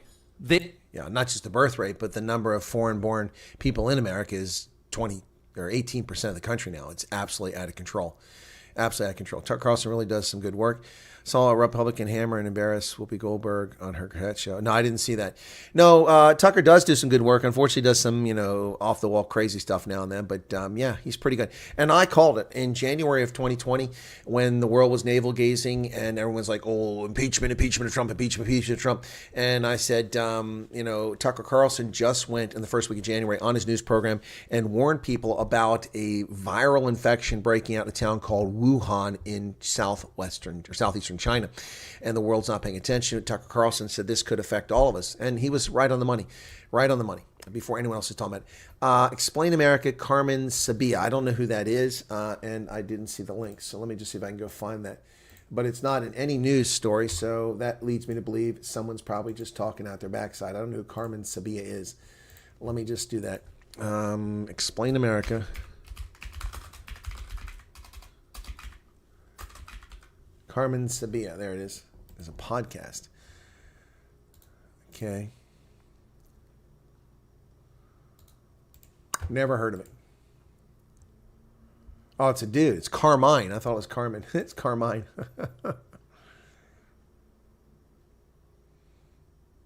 He published it 13 minutes ago. Okay. Well, it's not in the news anywhere, folks, so I'm a little suspicious until I see it reported by mainstream. Yeah, I don't see it. Ooh, a sitting member of Congress has called on Joe Biden to step aside. That is, wow. Rudy Giuliani's been disbarred in New York. Wow, the man who broke the mob as the U.S. Attorney for the Southern District has been disbarred. New York State disbarred former Mayor Giuliani for his part in the election interference.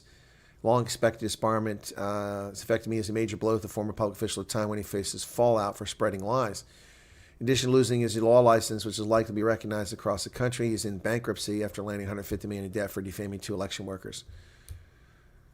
The seriousness of Giuliani's misconduct cannot be overstated, the court said. He flagrantly misused his prominent position as a personal attorney of former Trump, repeatedly and intentionally made false statements, some of which were perjurious to the federal court. Wow, I didn't see where that was proved in any court, but then I wasn't there.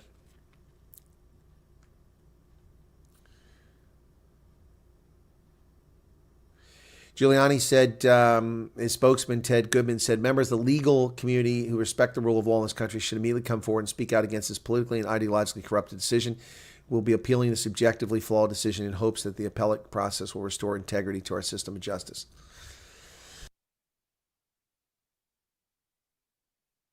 Anyway, wow.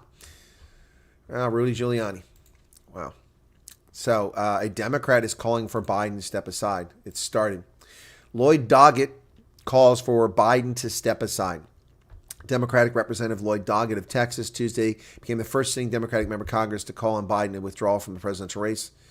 a huge moment in the race. I represent the heart of a congressional district once represented by Lyndon Johnson, another piece of feces. Under very different circumstances, he made a painful decision to withdraw. President Biden should do the same. Well, let's hope that Biden doesn't withdraw, because he is easy target to take out. Do you expect the Dems to shuffle Joe out, and who do you think they'll replace him? Well, I've said this for a long time, Congo Chris. I said it's very likely, since this thing started, very likely, I said 3 years ago, that it's very likely that at the convention, he'll be brokered out of the convention, and they will bring Gavin Newsom in as the one to run. That's what I said. Yep. What's your take on the Supreme Court ruling giving presidents immunity and official actions that will protect Biden more than... Well, Ludwig, first off, that's not an accurate statement. The Supreme Court did not give a ruling that gave presidents immunity. The Supreme Court recognized the Constitution and the implied immunity for official acts. That's what they did. It doesn't give Biden any immunity. He's got the same thing he had before. Again, I don't understand. This is not directed at you, Ludwig, but I don't understand the political left. Like some asswipe came on my video and said, you're an idiot. Don't you realize the Democrats could do this? No, you're the idiot, the person who wrote that, because what I said is very clear. If this had not been made clear, crystal clear, to the demon rats on the left, which it has now been made, and they're losing their minds over it, if it hadn't been made crystal clear, then guess what? We file lawsuits and seek criminal charges against Barack Hussein Obama for the murder of a U.S. naturalized U.S. citizen and his American-born son with an extrajudicial execution in Yemen with a drone strike. So there you go. If presidents don't have immunity for the official acts, that's what we do. Next, we go after Phil Murphy in New Jersey, Mario Governor Gropalot Cuomo in New York, and Tom El Duce Wolf in Pennsylvania for sending COVID-positive patients into nursing homes to murder our parents and grandparents, our aunts and uncles, by the tens of thousands, hundreds of thousands of elderly killed off by sending people with the most dangerous pathogen in the world, according to them, into their midst. If they don't have immunity for their official acts, then they have committed crimes against humanity, and we take them after it. What the Supreme Court did was recognize what the Constitution implies, that government officials, the president in particular, has immunity for his official acts. Otherwise, they can't act. Otherwise, every day there'd be a lawsuit. Boom, boom, boom. Lawsuit, lawsuit, lawsuit, lawsuit, lawsuit. And you can never effectively govern. This is nonsense. Same reason police have qualified immunity. Same reason governors have qualified immunity. So what's my take? My take is that it's sad, and I did a video on this. This is frustrating. I did a video on this, and people aren't watching it. I did a video on this, a 4-minute video yesterday, in which I announced it when the news broke, and I said what it does is it recognizes what the Constitution implies by clearly and unequivocally stating that presidents have immunity for their official acts. However, not their private acts. And that was very clear. The left is losing its mind, and this doesn't give Biden the approval, the authority to murder Trump or to kill somebody or to do this. It doesn't do that. It also doesn't give Trump the same power. It simply recognizes what the Constitution put in place. So I don't know why that's so hard for people in America to understand. You're not American, Ludwig, but people in America have a hard time with that. Sean says, Neil deBeer's working in commutes across South Africa, going into dangerous areas where most people know. Exactly. He goes into neighborhoods where the gangs are at in the Cape Flats, and no one else goes there. Sean says, might not agree with Neil deBeer's politics, but he works at grassroots level, and he has also changed his mind on many issues. Yeah, is honest about it. Yep. Can I hold someone's past political views against him if they honestly reform or willing to listen and grow? 100%, Sean. Spot on. It's possible that the cradle of humankind once housed the fossil named Joe Biden. I think he was born there. Joe Biden is related to Homo na lady. Oh my goodness, Gavin Newsom would be my choice if I was a Democrat. Well, yeah, he wouldn't be my choice. My choice, my choice to put on an island in the middle of nowhere would be Gavin Newsom, along with Nancy Pelosi. Anyway, all right, folks, I think that's enough. We've been at this for 2 hours. Let's wrap it up here. We still got 128 people watching, 179 likes. Thanks for that little bit of super chat that came earlier. Appreciate it. AOC vastly improved U.S. relations with that mouth of hers. I think left and right political identities, politics could be a fad due to USA influence. No, LMC, where do you get that from? Left and right predate America's political ascendancy. This is a concept that predates America. Yep. And by the way, there's most of the people in Washington aren't left or right. Well, there's a lot extreme left now, but it used to be mostly all pretty much in the center. Just a matter of policy differences. But anyway, that's it. Thanks. Hit the button. Appreciate you being here. Thanks for the questions. I hope I answered everybody's questions today. Thanks for the super chat. Thanks for the viewership. All right. God bless and take care. And I've got to go get tires put on my car. Looking forward to that. I always like new tires on the car. That's always a nice feeling. Yep. And I think I need to get new shocks too. That's going to be pricey. Cheers.